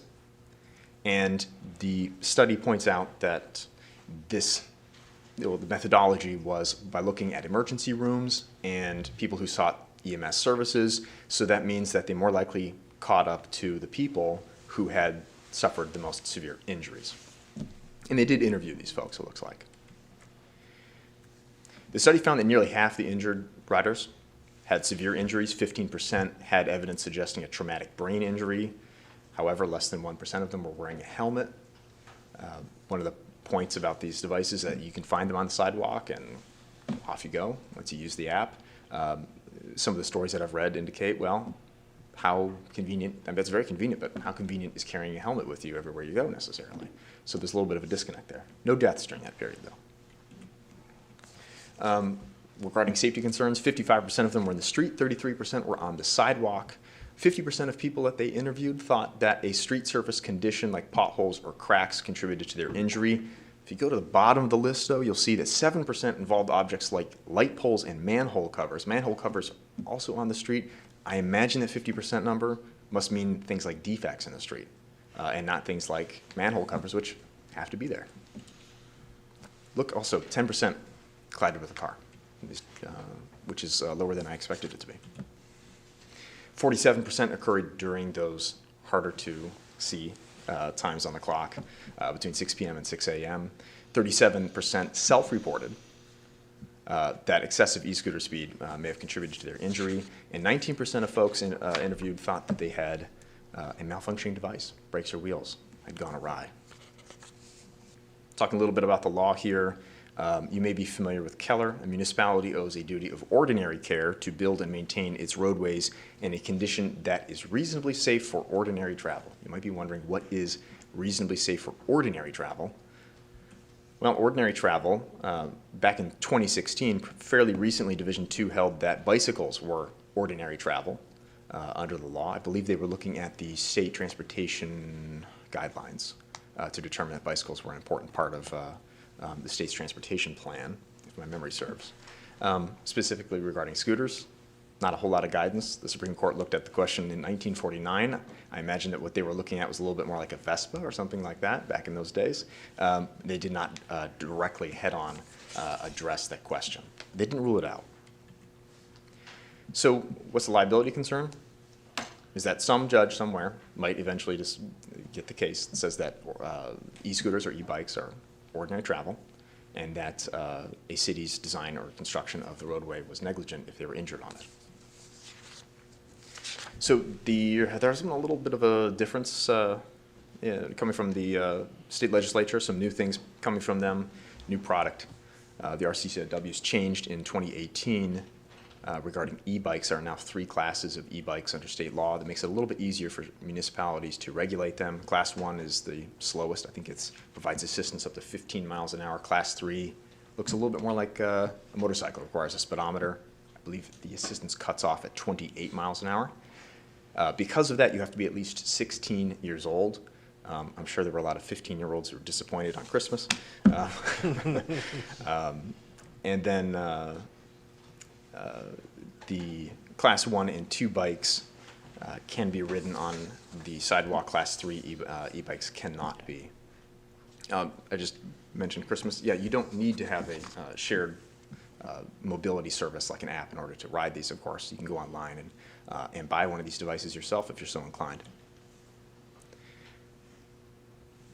So all of these classes of e-bikes can go into bike lanes and things like that, but cities and the state themselves could otherwise prevent them at that location.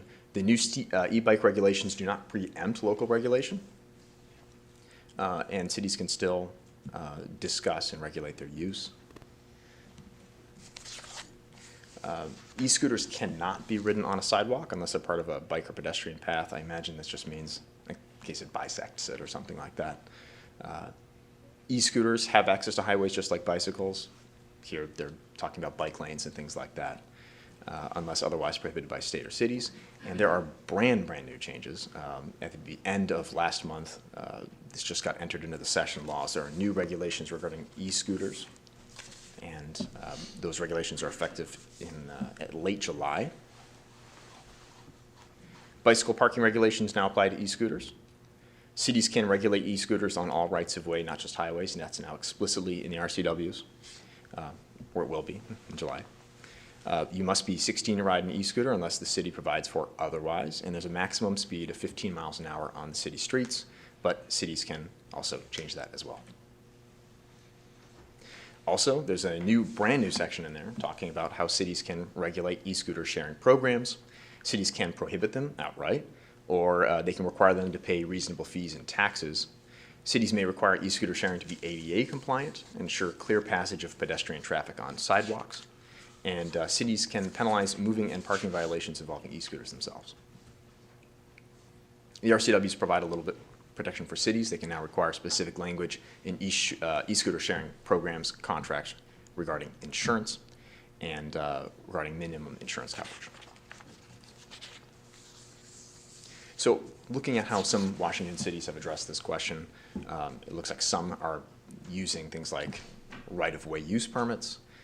From what I could gather, Lee, please tell me if I'm wrong, I could not find municipal right-of-way use permits in the PMC except in the context of telecom. So here's an example of this. This is Bellevue. This is, I believe, their pilot program for e-scooters. It is unlawful for anyone to make private use of any public right-of-way without having first obtained a permit to do so. And this is something that's not that uncommon in these sorts of ordinances, requiring a indemnify, hold harmless, and defend clause right there in the code. So I mentioned a little bit about my experience in Santa Monica with these. If left on sidewalks, they can become a obstruction, a trip hazard, that sort of thing. Bellevue says that bicycles that are not near a bike hub for more than 7 days without moving are considered a nuisance and can be removed and stored by the city for 70 days at the permittee's, basically the company's cost before disposal. Santa Monica, it's immediate. If they're there, they can be immediately impounded. Of course, Santa Monica's in California.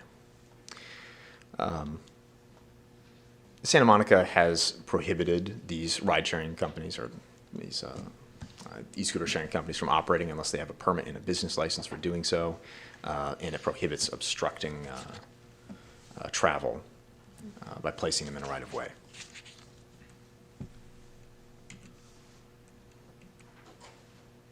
So what are some options for the city here? There's a lot of things the city could do if you choose to. They could regulate these e-scooter and e-bike sharing programs, including by limiting times of operation, implementing the insurance requirements that are now in the RCWs. And they could regulate the parking of all e-scooters and e-bikes on right-of-way, especially sidewalks, and they could limit them to certain areas, if you so desire. Let me know if you have any questions. I think we've been listening intently too, and we appreciate it. Always when a lawyer sees risk, detailing all the things I think are helpful to us. I think we're going to have some as we go. Mr. Maloney. Thank you, Mr. Mayor, and thank you for the presentation. Thanks for getting into some of the details as to kind of what other people are doing and what we're seeing here. I have a question, and then I'll have an opinion, share an opinion. So what is the typical customer of one of these devices? I've got kind of in my mental image in the larger cities who rides these, but I guess I'm not sure that my mental image is true. Do you have any information on that? I saw that one company had done a study, and it looked like it was predominantly young people who are using them. It's people who want to go a short distance. Maybe they'll take public transit a certain distance, and then it's another half mile to where they need to be. And oh, look, there's one of these things on the sidewalk. So click, off they go. And it's for those people, it might be a good option for them. Is it more local or more tourists, out of town visitors? Do you have any information on that? I don't. I don't know about that. Okay, because I'm obviously very interested in making sure that our local community is well served, but I've seen these be quite the hazard. I know I have at least one friend who was severely injured making bad decisions on one of these devices, and I've also seen them be a public nuisance, cluttering up, severely cluttering up the right-of-way, blocking intersections and street corners. I think it's important that we take a good stance on this to make sure, not necessarily to ban them, but to make sure that our community, that these don't become an impediment to wanting to be in our downtown region especially. Thank you. Thank you, Mr. Maloney. Mr. Serrano. Thank you. Thank you for the presentation. Probably more questions than answers with that one, but the primary question on the tip of my tongue is for staff. Why now? I mean, do we have the impetus? Is someone driving this? Do we have someone who's come to us, or just for information? It's actually been on our list for a while to get to you, for probably 6-8 months, and we just kind of worked through the cycle. We wanted to be a little bit ahead. We didn't want to deal with it once there was an issue. Okay, no, I just wanted to make sure this wasn't, this week and then 2 weeks from now we're going to get someone, or next week, approving something. I'm just trying to figure out kind of what the long and the short play are on this one. Great information. Like I said, I'm an attorney as well. I don't think we've met. I'm Pete. And I've read a lot of these different cases, especially the Santa Monica stuff that's happened, the various lawsuits that they've been through, not just the injury issues and the regulation on insurance, that type of thing. So I just kind of want to piece everything together as we're sitting here listening to this, because I think this could, especially we heard from BFT, there's certainly value in certain parts of our community to this.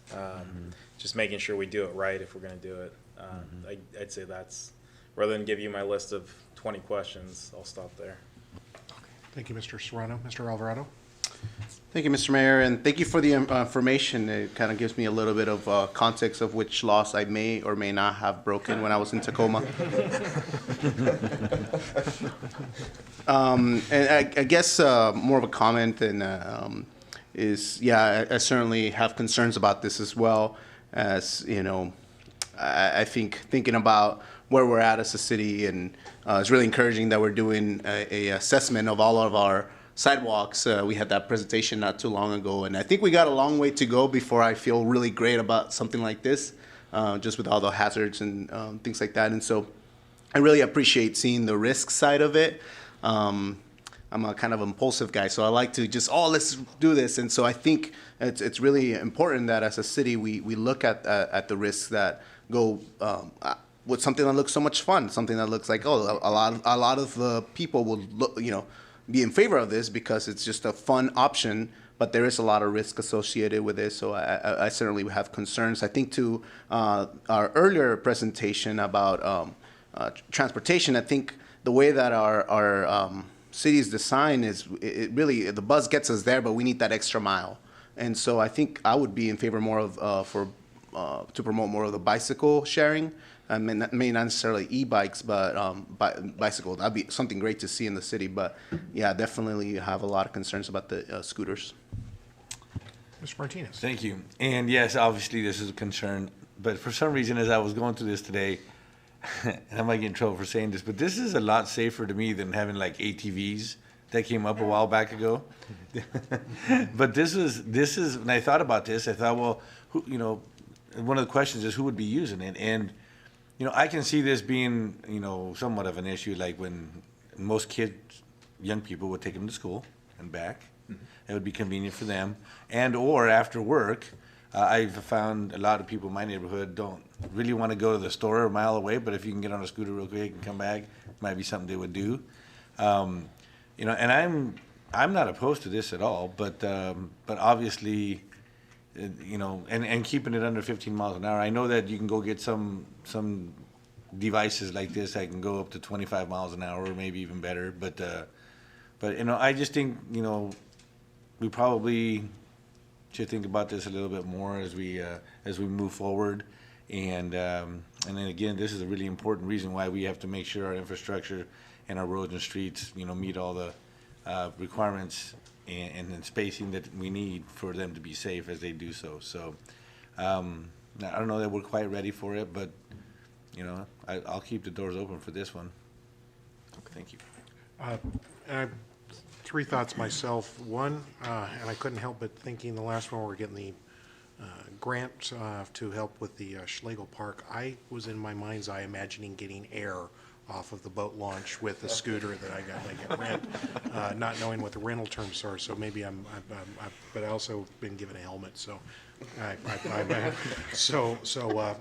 fleeting thought. Second thought, though, was actually also we've talked about our sidewalks that have a variety of gap issues that are spray painted, and the image of that small diameter wheel hitting that at 2 in the morning for some reason, because I thought it was a good idea to do a scooter, and then the sliding part coming down a sidewalk to a stop is that personal injury sort of thing. But the third thing, though, and if I've heard it right, is that the question, especially for Washington cities, if there's sort of a mixed bag with the different cases, is managing the risk while reasonably regulating if or when these might become popular in the Tri-Cities or in Pasco.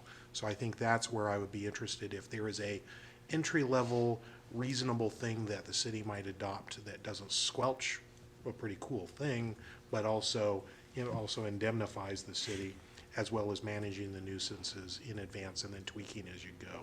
I've seen at least one nod, and that's kind of where I'm wondering if there is a sweet spot if other Washington cities in particular have adopted some model ordinances or about to, or in the near future is I guess where I think I'd be most interested.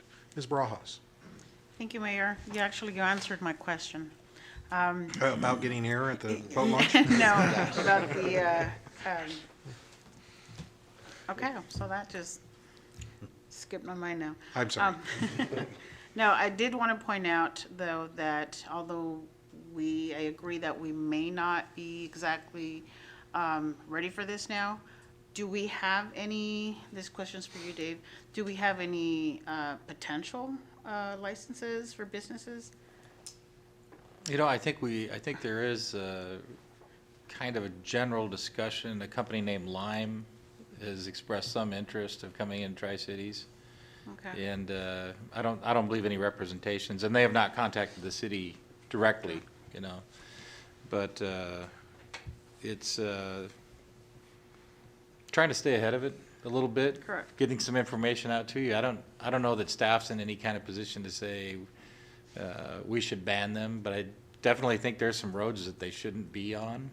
Right. Yeah, perhaps there's some hours. I mean, having something running around in the dark with no lights on it, you know, or no tail lights, and, you know, just seeing some of that in other areas. And, you know, I mean, it's a difficult thing because, you know, the helmet issue is a pretty big issue. particularly at those speeds. Bicycle, a lot of riders can get up at 15 miles an hour and maintain it, but most don't ride that fast, really. What do we do with the Riverfront Trail? We're going to allow this type of motorized vehicle on that trail. I mean, I ride it a lot. It's challenging enough because it seems like only bike riders understand what the little bike thing on the lane means. So you're kind of slaloming around to get around pedestrians quite a bit, as it is. And you add motorized scooters or e-bikes to it that are traveling 15 to potentially 28. I want to get one of those e-bikes myself because they have a great top speed on them. I just don't know where I could safely ride it. But there's a lot of things to consider. We have streets that have bike lanes on them that might be pretty safe to put something like this on. I can see neighborhood streets where, depending on how much you might annoy your neighbors, it might be fine to run around your little street. Riverview neighborhood, there's some pretty wide streets there that you probably would be able to ride around in those fairly safely. Hit a railroad track on one of these things, though, and you could get in trouble real quick. So 'cause those wheels aren't that big. So there's just a lot of stuff to talk about. Correct. Before staff's really to make a recommendation. And this was really just to kind of, I guess, whet the appetite of council, let you know it is coming. It's coming into a lot of cities. Our campus would be great to have these on, and that's a place you might see them, but I don't know that I'd want to see them on 20th, particularly next to a freeway ramp and, some of what they'd have to contend with there. So there's just a lot of stuff to consider, Thank you for that. And I do foresee it like in the college area. Not sure about the streets really, but to go back to your comment of riding it, from one stop, from the BFT stop to, I don't know, a 15-minute ride in an e-bike at 33 cents is what I read per minute. So that's going to cost you about $6, a little over $6. When your BFT ride is going to cost you, what, $1.25 or something? $1.50. If I'm not mistaken. So just something to consider, but thank you for the information. Thank you for the presentation. You're welcome. Mr. Alvarado. Yes, thank you. I guess a couple of practical questions, but one is, do the companies that have this, do they have in their programming kind of shut off like at certain times where like you can't access the app or that you can't turn them because they've set it up because of the way that the jurisdiction set them up to have those restrictions? Or is it just kind of an honor system like people shouldn't have, or they'll be fined by police, and then it puts it on the police to enforce these things? Or do they are they pretty congruent with the cities? Let's say they go to a given city that has specific, unique regulation on this. Would they work with the city? Do we know any of that, or?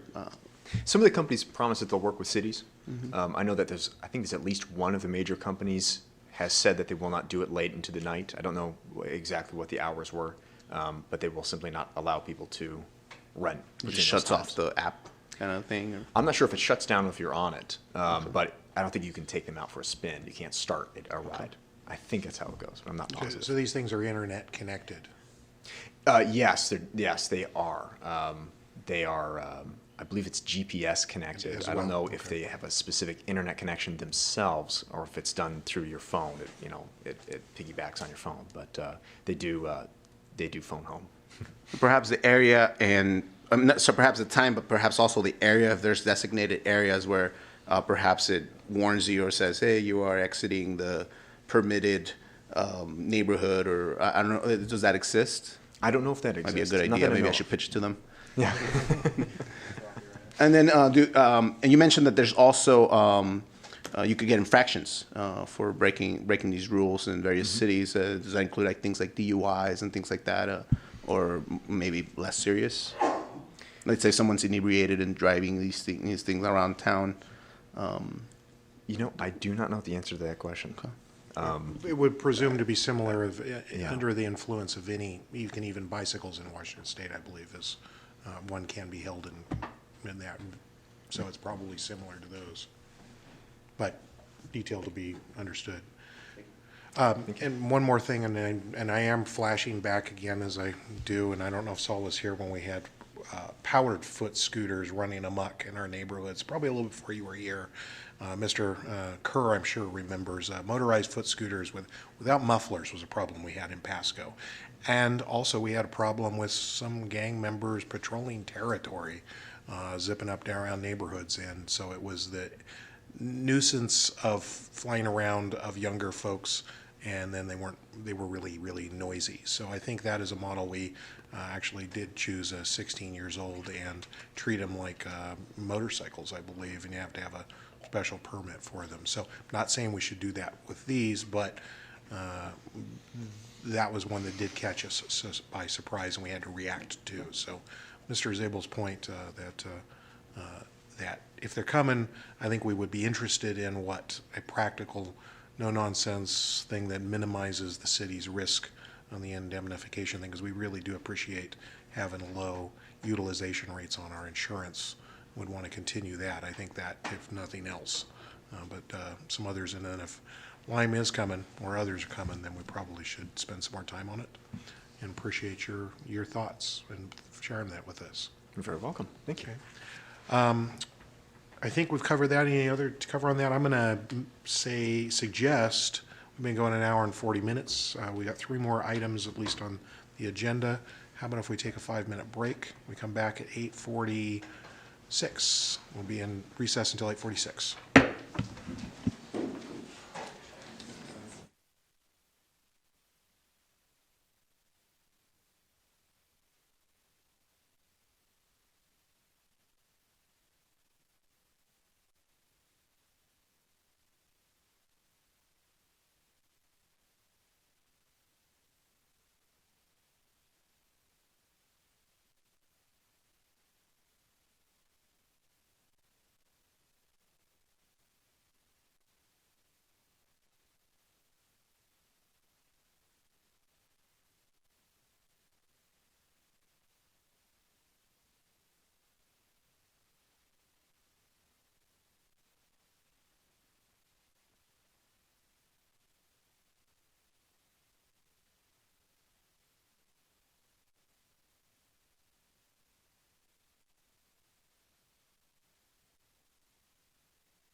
And we are back from our recess, and we're going to go on with our agenda, and we're going to go to the next item, which is related to the Pasco Process Water Reuse Facility.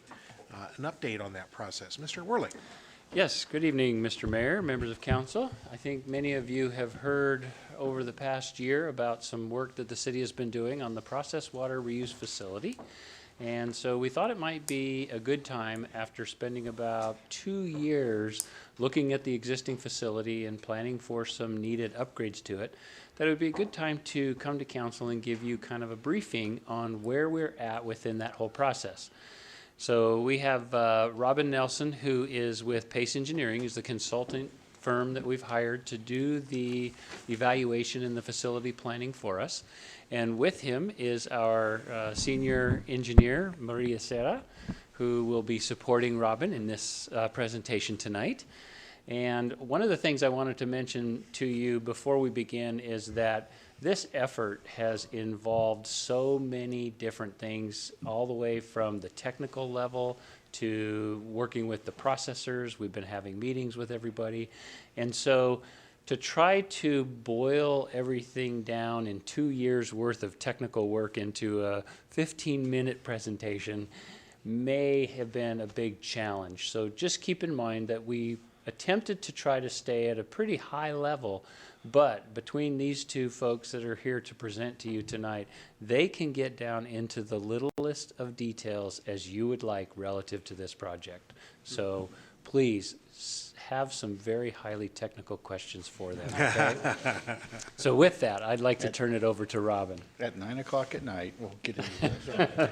No, thank you very much, Steve, and thank you, council, for the opportunity to update you on the status of a project that has culminated in about a year and a half to 2 years worth of work. Just to refresh your memory, the endeavor that we started out on was a capital facilities plan and engineering report that evaluated the process water reuse facility up on Foster Wells Road. That endeavor actually included an engineering report that looked at your land treatment system, which are the farm fields, which in this exhibit, well, there we go. So this area in here is part of the approved licensed land treatment system for your agricultural wastewater disposal. It also looked at capacity and condition of the facilities for what we call pre-treatment, which is what is listed here as the PWRF. And so these two work in tandem, but they are not one and the same. The land treatment system is what ecology provides you permits for. The pre-treatment facility helps the effluent to be processed and out to that facility for treatment and disposal.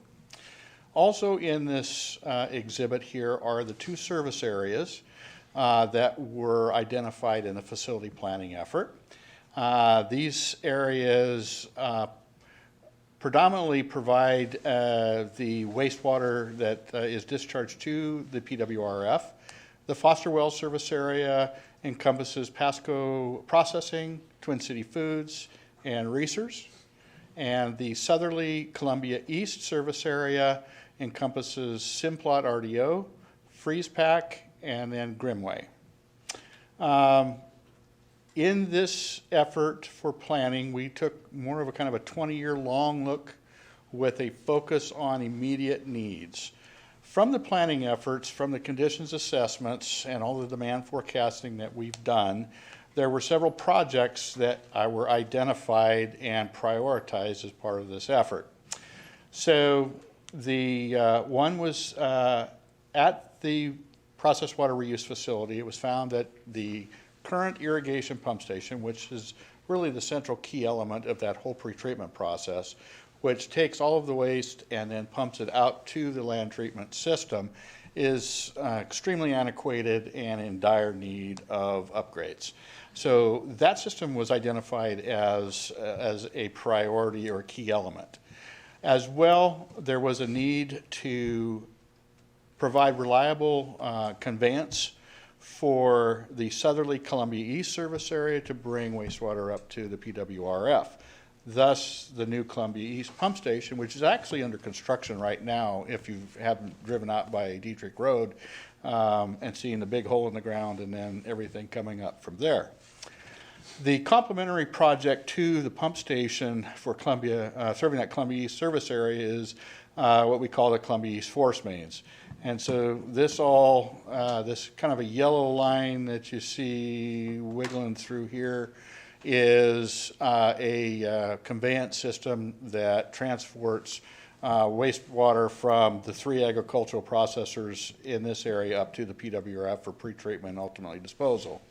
Finally, we get into the Foster Wells force main, and this really is a project that was planned as part of a review of existing operational issues and deterioration with some existing force mains that provide service from Foster Wells Pump Station out to the pretreatment facility. And because of some recent failures of valving and fittings and piping out there, a lot of, with input from our stakeholders and the processors, was this project to parallel with a new line to provide reliable service and prevent these downtimes where they unfortunately can't process, which is an economic impact to them. So that really came out of a lot of conversations back and forth with stakeholders. Finally, looking at upgrading the pretreatment, key elements of the pretreatment facilities themselves. And for that, we developed a capital improvements plan. Well, first off, let me step back. So this kind of gives you an overview of the pretreatment facility. So what you see here are storage lagoons, the screening building, clarifiers, solid storage, all of which are key elements of that existing facility.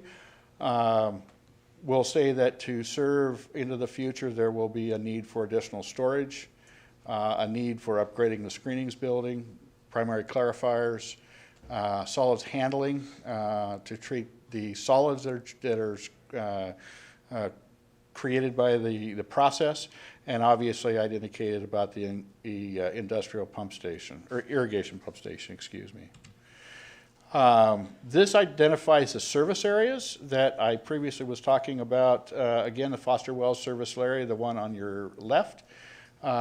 We've identified the processors there and some of the key infrastructure that supports those agricultural processors delivering wastewater to the PWRF.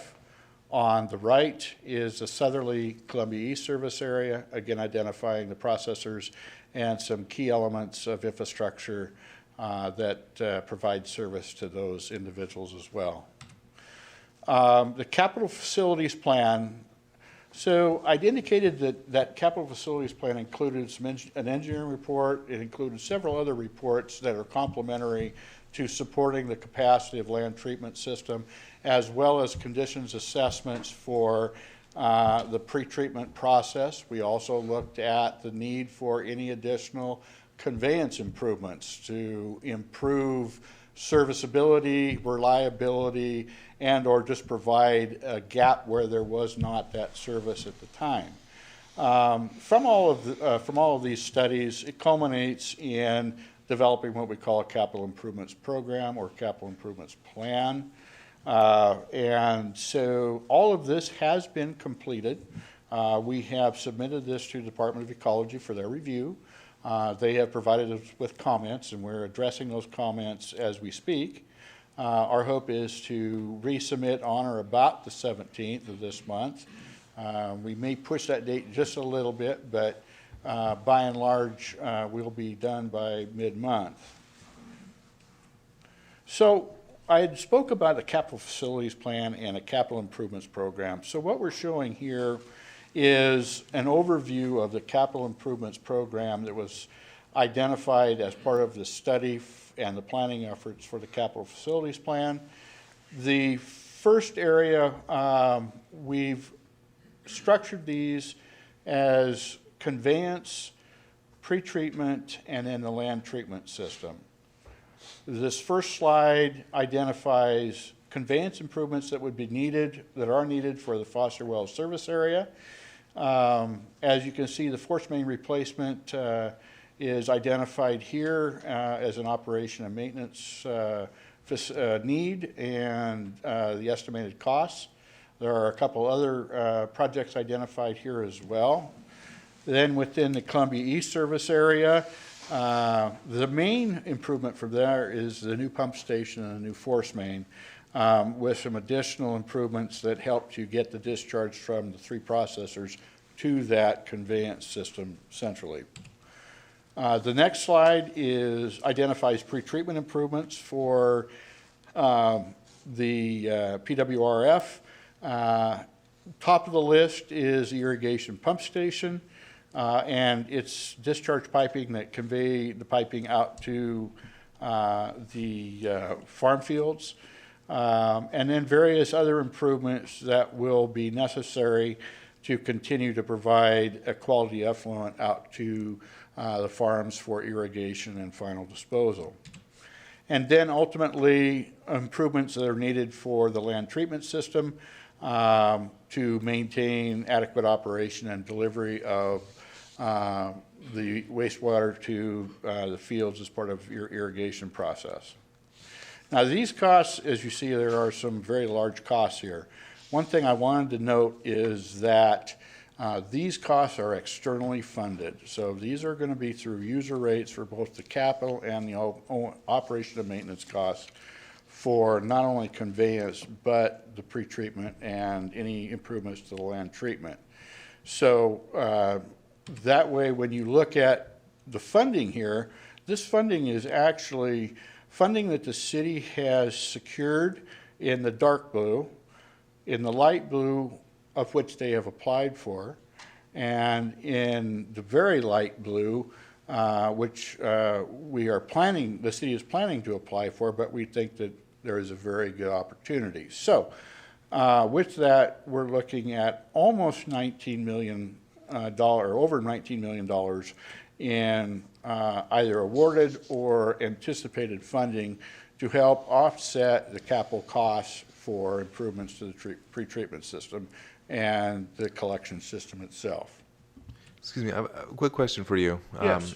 On the 2 slides before this one, so one further, sorry, other direction. Next slide, and next slide one more time. Am I going the right way? You are not. Okay. We are on that one right there. Thank you. Okay. So this one says 100% city, and some of them say 70% city and 30% processor. What I think I just understood you to say is that ultimately all of these costs are captured through the rates charged to the users of the facility, the tenants. But I see this parentheses. I'm confused here. One exception, and I will correct this. Where we identify 70% city, 30% processors, the city actually receives revenue from the farmers, and some of those that revenue dollars are used to maintain the farm and the equipment on a farm. So that's where the monies where it's defined as city, that's where those monies would come from, and then with a cost share then with the processors. So all this money is, like you said, external to. It's being paid out of some mechanism of users of these facilities, including the farmers. Yes. Thank you. Since we've already jumped back, can you go back one more? Absolutely. PWF 7, 100 million gallons of new storage. Is that the same one that in the picture on the far west you had reserved for additional storage? Is that what we're talking about, or is that something else? And if so, does the plan or the permit already discuss that? Sure. I'm going to do this. So what you see here is the existing facilities. There's a 150 million gallon storage pond, a 35 million gallon, an 8 million gallon pond, which is actually used for equalization, and then solid storage. What we're talking about here is building additional storage for additional capacity for new processors such as Grimway, and for maintenance and operations capabilities and reliability for the existing processors. Right now, there is an overall lack of capacity to treat even existing, and so the need for this additional storage. Thank you. I got a question real quick. That additional Absolutely. storage go right next to that? Yes. Okay. Yes, it's actually planned in, and this is kind of a neat segue here, because the first project that we identified as a priority was the irrigation pump station, which is the fundamental crux of getting the flows from storage lagoons out to the treatment system. And because of the poor condition, just outlived its useful life. Is what's happened. As a practical matter, these things are acidic and extremely gritty too. So they Yes, so there's they're just fundamentally high corrosion, high abrasion. And they're, I mean, big, thick iron pipes over Yes. the years have actually worn through these iron pipes. Absolutely. And they've done a good job of the service, but they're And- time to and- replacement. And your staff has done a fantastic job in trying to keep those things working and moving forward, but they are beyond their useful lives. So with that being said, replacing this key element, it's a 15,000 gallon per minute processed wastewater, moving it to the land treatment system. We currently have completed the 90% submittal for plans and specifications and the appropriate engineering to begin this endeavor of construction and replacement of this. The final plans should be towards the end of this month. And from there, we go to final review from ecology, and then hopefully out to bid, so that we can begin construction to replace that facility. Estimated cost right now is right about $7 million for that, and part of your capital improvement program that we identified earlier. Another project that was an outcrop of the planning and the conditions assessment process was, again, the New Columbia East. As I'd indicated, that's already under construction. That we hope to have that, or the city hopes to have that completed here in September. The force mains, we are actually in right-of-way negotiations for this. We need utility easements for a portion of the force main, and from that, once the right-of-way is complete and we have the easements in hand, we can then take this out to bid. We're at about a 90% stage at this point for the final design. So again, we would be ready to go out this summer, hopefully, pending right away. The Foster Wells Force Main, this project, the design is complete. We're just waiting for some permitting. Right now, the work in progress for this is literally wrapping up the permitting, and there is one easement that we will need to acquire for the additional pipeline out to the PWRF. Again, estimated cost at about $4 million. The pretreatment improvements, these are the improvements that we identified in the capital facilities program that include new key facilities, primary clarifiers, new storage, new solids handling, all of which pre-treat the water before it goes out. And suffice it to say that the facilities that are out there now, unfortunately, were designed for flows 20 years ago, and those facilities have also starting to reach their useful lives and the need for upgrading and expanding in their capacities. This work here will, a request for qualifications, consultant selection will probably be conducted over the summer with design then to follow for the improvements. So what I wanted to end this presentation with is the fact that the city has, I think, reached out in a very collaborative effort to engage the processors and to gather information from them and be able to bring that into a plan that really addresses everyone's needs. And that oversight and that collaboration will continue as we progress further on into finalizing pretreatment design and ultimately expansion of the plant. And with that, I'd be happy to entertain any questions. I just do have one, just at it, real quickly. On the diagram, like towards the beginning, that shows you where the pipelines go from the areas over to the pretreatment plant. And you see that the pipeline kind of zigzags over to the pretreatment plant. Was there a purpose behind that versus just going straight? Was it because of property issues? Or did we want it closer to the opportunity where the industrial businesses could have been? That's an excellent question. And obviously, our desire would have been a straight line that would have connected basically across several properties up to the PWRF.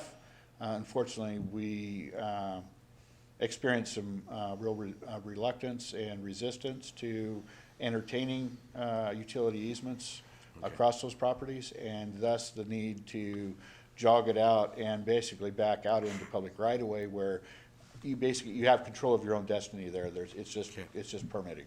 All right, perfect, thank you. Mr. Zabel. I was gonna, I think, tag on to Mr. Nelson's comments about collaboration, and compliment Director Worley's just done a great job of working with our processors. I think there's a high level of trust. Some of our early meetings, that's a lot of money we're talking about, but it's also a big business. So they get that it's going to take a ton of money to run this. And matter of fact, I think in some respects, staff's gotten over their reluctance about talking about this, these high numbers with the processors, in part because, the trust has gone up a lot, and I think there's been a much greater understanding between the processors and staff, and, Robin and his firm done a great job supporting the process along the way as well, and we thought we'd done a really good job with the growers, and making them happy with the water quality, and that's been going great. And this is a whole different level working with folks on the other end of it. So you're talking difference between a few $100s an acre one way or the other with the growers, and here we're talking about tens of millions of dollars. So it's been an interesting effort along the way, and I think when you're going to find out when the processors do come in, you're going to find out that they're pretty much on board.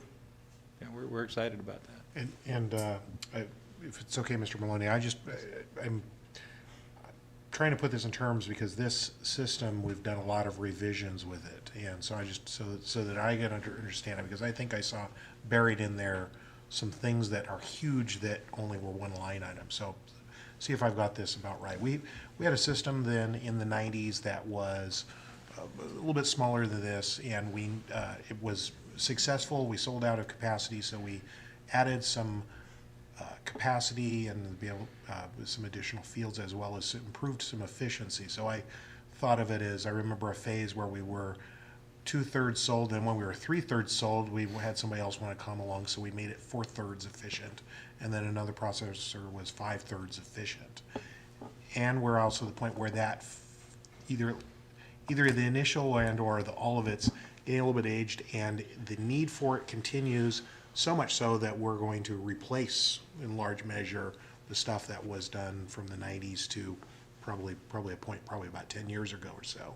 And at the same time, where I see adding capacity, new liners of potentially nearly doubling this thing because there's increased demand from other providers, and I did think I saw the name Lamb Weston in there. Is that another name we've not actually, seen before? that's one, but Okay. Grimway is probably the more eminent. Okay. That the city would be looking at adding to this facility. And there is additional storage capacity that is indeed needed for them. Operationally, we back up. We looked at two different operational seasons, a summer season, winter season scenario. And by your permit, you have certain restrictions on when you can pump and use the land treatment system. Therefore, it's in those, what we call the shoulder months, that requires some operational flexibility due to weather, due to operational issues, farming practices, that you'll need to store some additional flow. And so thus the need, we're saying, for capacity to provide service to existing service or existing flexibility. Yeah. Okay, and that's that's an engineering question, because the other thing, and this is not so much of an engineering observation, but back long ago, we could have attracted a business that was going to process these vegetables and try and use our existing sewer plant facility, but that's extremely cost prohibitive and would have been out of capacity a long time ago. This method makes it so that you don't have to do nearly as costly a treatment, and it's relatively inexpensive compared to a full treatment plant, and that's the value the processors are seeing, and then that's also the benefit where we, Pasco, and the Tri-Cities are seeing in the additional value added to the products before they go to market. So instead of a truck full of spuds, you got bags of spuds, or you've got bags of corn medley going to a potato salad, that sort of thing. So that's true, and that's where the value is, the adding value to the products that are grown in this market. Mayor bring a good point, but I'd also just add that the issue of economic development and keeping these processors and allowing them to expand, I think, is very important to the city as well. Okay.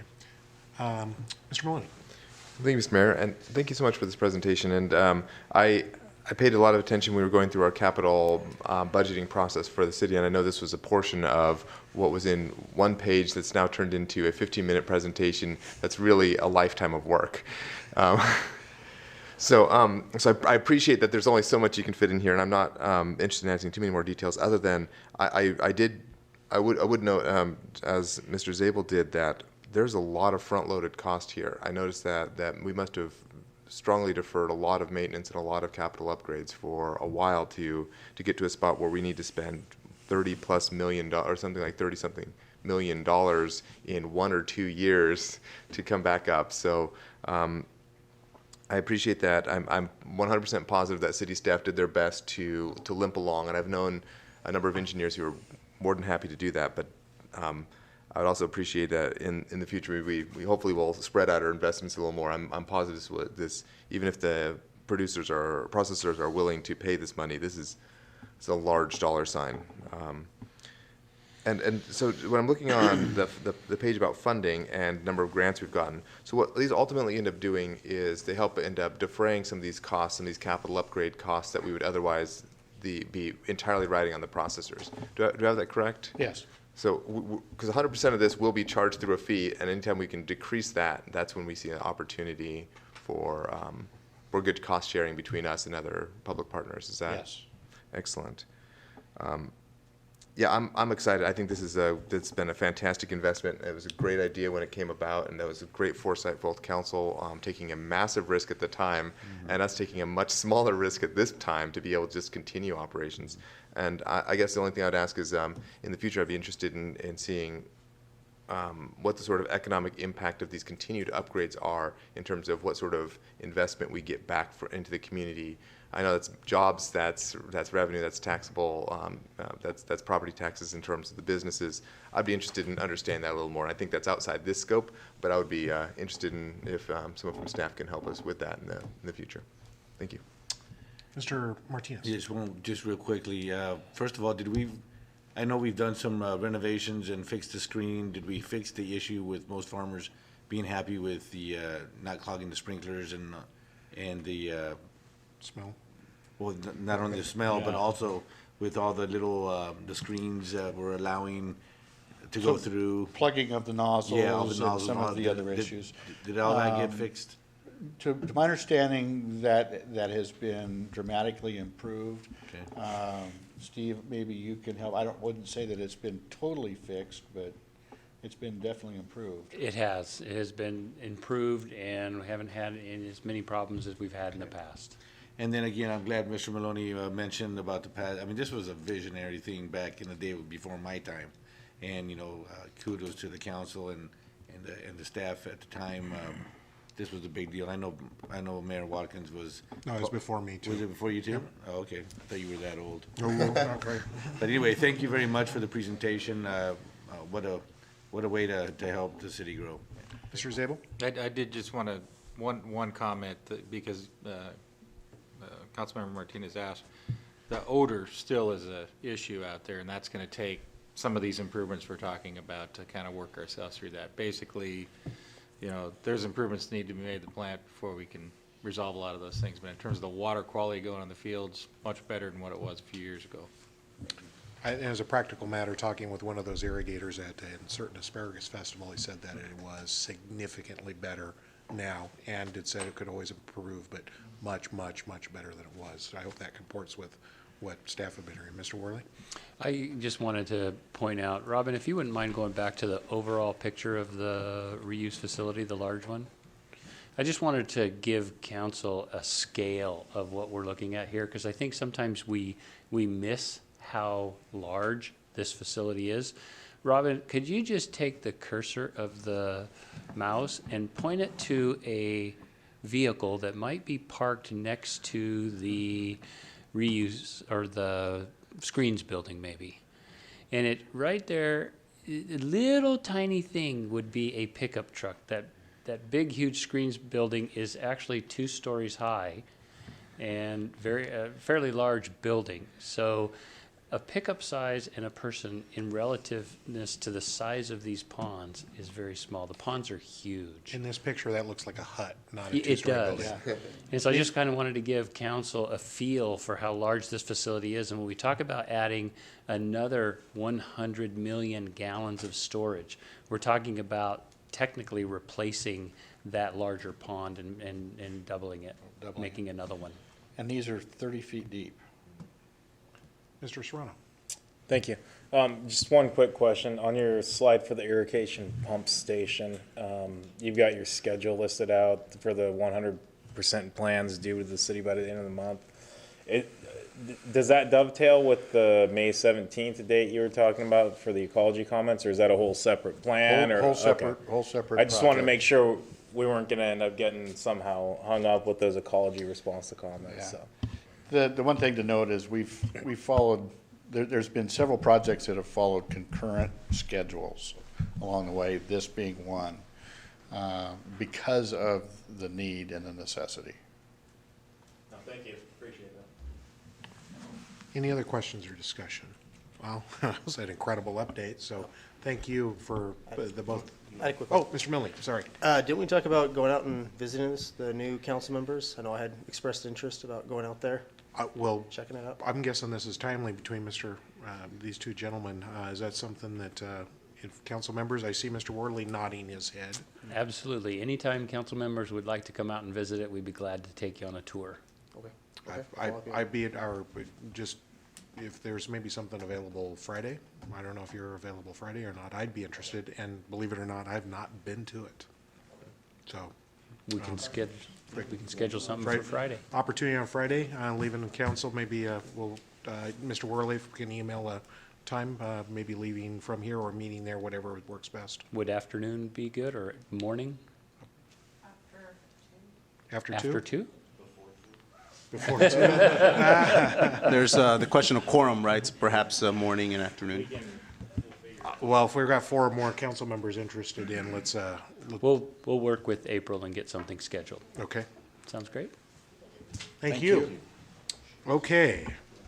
With that, we are two more items, and I wonder if super short summary of, if I remember right, adding some parking parking requirements to Peanuts Park. Short answer. What is it staff would like us to do on this one? Yes, thank you, Mr. Mayor, members of City Council. Good evening once again. Zach Rakhai, Administrative and Community Services Director. Real quick, the workshop item brought forth this evening is a proposal to include the parking area under the farmers market canopies. I don't know if there we go. In Peanuts Park, we want to include that within the ordinance that we currently have that prohibits overnight parking on city-owned lots. Currently, if you look on the left image of the slide there are 2 parking lots specifically identified. in section 10.05 or 6.5 of the Pasco Municipal Code as having prohibitions on overnight parking. These were formerly the parking areas for the old City Hall. They're on both the north and south sides of Clark Street between 3rd and 4th Avenues. They've had the overnight parking prohibition in effect since 1995, which was when we occupied this current building and abandoned that use for City Hall down there. As council is aware, Peanuts Park will be undergoing a significant capital project, which will be completely renovating that area. In preparation for this project, staff would like to include the parking area in Peanuts Park as part of the aforementioned ordinance, with the intention of acclimating the general public to the eventual removal of this parking facility altogether. Additionally, this project will involve the renovation project for Peanuts Park will involve the preservation of the structures of the farmers market canopies, including the construction of a new one. Overnight parking currently, could potentially pose some potential liability and risk to those structures, thus adding potential additional costs to the renovation project. Parking is currently prohibited for certain hours during farmers market days in this area. The proposal and the addition to the ordinance would be now to make parking prohibited from 11 p.m. to 5 a.m. 7 days a week, in addition to the times during which the farmers market will operate in this current venue. A draft ordinance is included with your packet for review. Pending any discussion or direction to the contrary, staff intends on bringing this ordinance back to this body for official consideration at the next meeting on May 20th. At this time, I'll make it quick and take any questions of council. And I guess the question I would have is, the expectation is this is a phase sort of thing. The day after, people aren't getting tickets or towed. It's a phase in sort of thing as we end up needing to do construction. Will be the enforcement of it will increase. Yes, I believe we can add a date effective to give some time in order to transition properly, yes. Okay. We'll look forward to seeing that on the agenda then for consideration. Thank you. Okay. Next item, Kitty Utility Improvements, a latecomer agreement. Mr. Worley. Yes, the last item for tonight, we have a latecomer agreement. I think council may be familiar with that.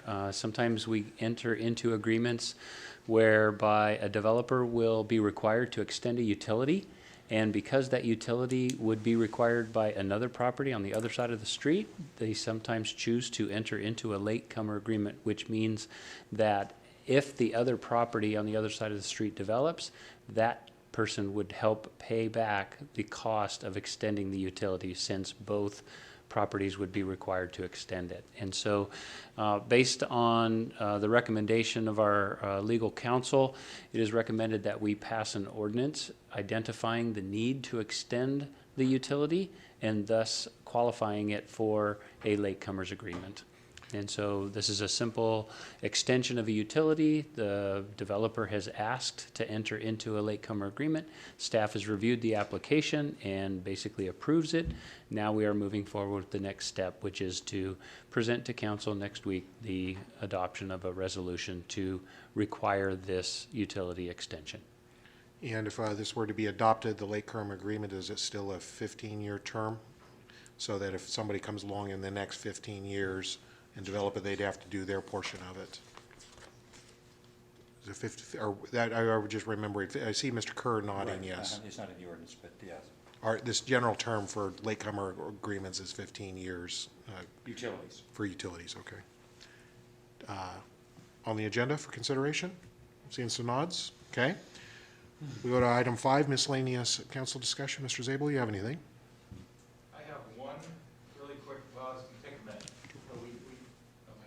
It'll take about a minute, but we do have a APWA Project of the Year award, and I want to pass that along. Maybe they can take a look at it. So this is for the Columbia Water Supply Project, and the category was awards from American Public Works Association, Washington chapter, and the category is projects between $5 and $25 million range, environmental projects. And so council's aware, when we put this project together a few years ago, it was essential for today's population as well as for the future, and it replaced a very outdated and inadequately sized intake and a worn out pumping station with a state-of-the-art pumping station that has, many of you were on the tour when we cut the ribbon, but it has capacity. We can add pumps in the future, and it's going to serve the city well over the next 50 to probably 75 years. Permitting process alone was considerable, given it's right out of the Columbia River. That was a huge effort on the part of our engineering staff. And at almost $10 million, it was also a pretty significant effort on the part of our finance staff, particularly when we had the rug pulled out from underneath us right after we started construction of the project. The mayor mentioned that today during his presentation with the chamber because the legislature had failed to pass a capital budget. We needed to scramble for financing for about a year, took a bit of a risk while they got their act together over there. And all in all, though, we went through 3 public works directors and 2 city engineers and 3 senior engineers on this project, as well as a great contractor. Apollo Construction did a great job for us, and Murray Smith. And so the award, it belongs to a lot of people, but it does belong to a few people that I want to mention as well. And besides, of course, the 7 of you. I want to note, our senior engineer, the late Al Potter. Al was kind of the driving force that got this thing off dead center and pulled it together and pushed it through the permitting and engineering and bidding and award process and got us started on the construction phase. Also want to recognize city engineer, he's not here tonight, Dan Ford. He made this project a priority and helped to guide it through some pretty difficult times. And then in the audience, I want to note senior engineer Maria Serra, who at Al's passing got to take this project on cold and quickly got herself up to speed, and all while the project was already moving about 90 miles an hour, and she smoothly saw it through completion. No real ruffles beyond that point. So that was, in my opinion, an incredible feat by itself. So this is one of those projects that it's needed a lot of attention. It's kind of the project that didn't want to be done and cooperate. And just getting to the finish line on something like this is difficult enough, but making it an award-winning project with the kind of things we faced, I think was a real testament to the staff that were involved. But also, I think it reinforces, when people pull together on a good cause, some great things can happen. So I want to share that with council. So that's all I had for this evening. Thank you, Mr. Zabel. Any other miscellaneous council discussion? Do we have need for an executive session? Well, we like that answer, and I would just say wonderful meeting tonight. You all earned your money, and with that, we are adjourned. Have a good evening.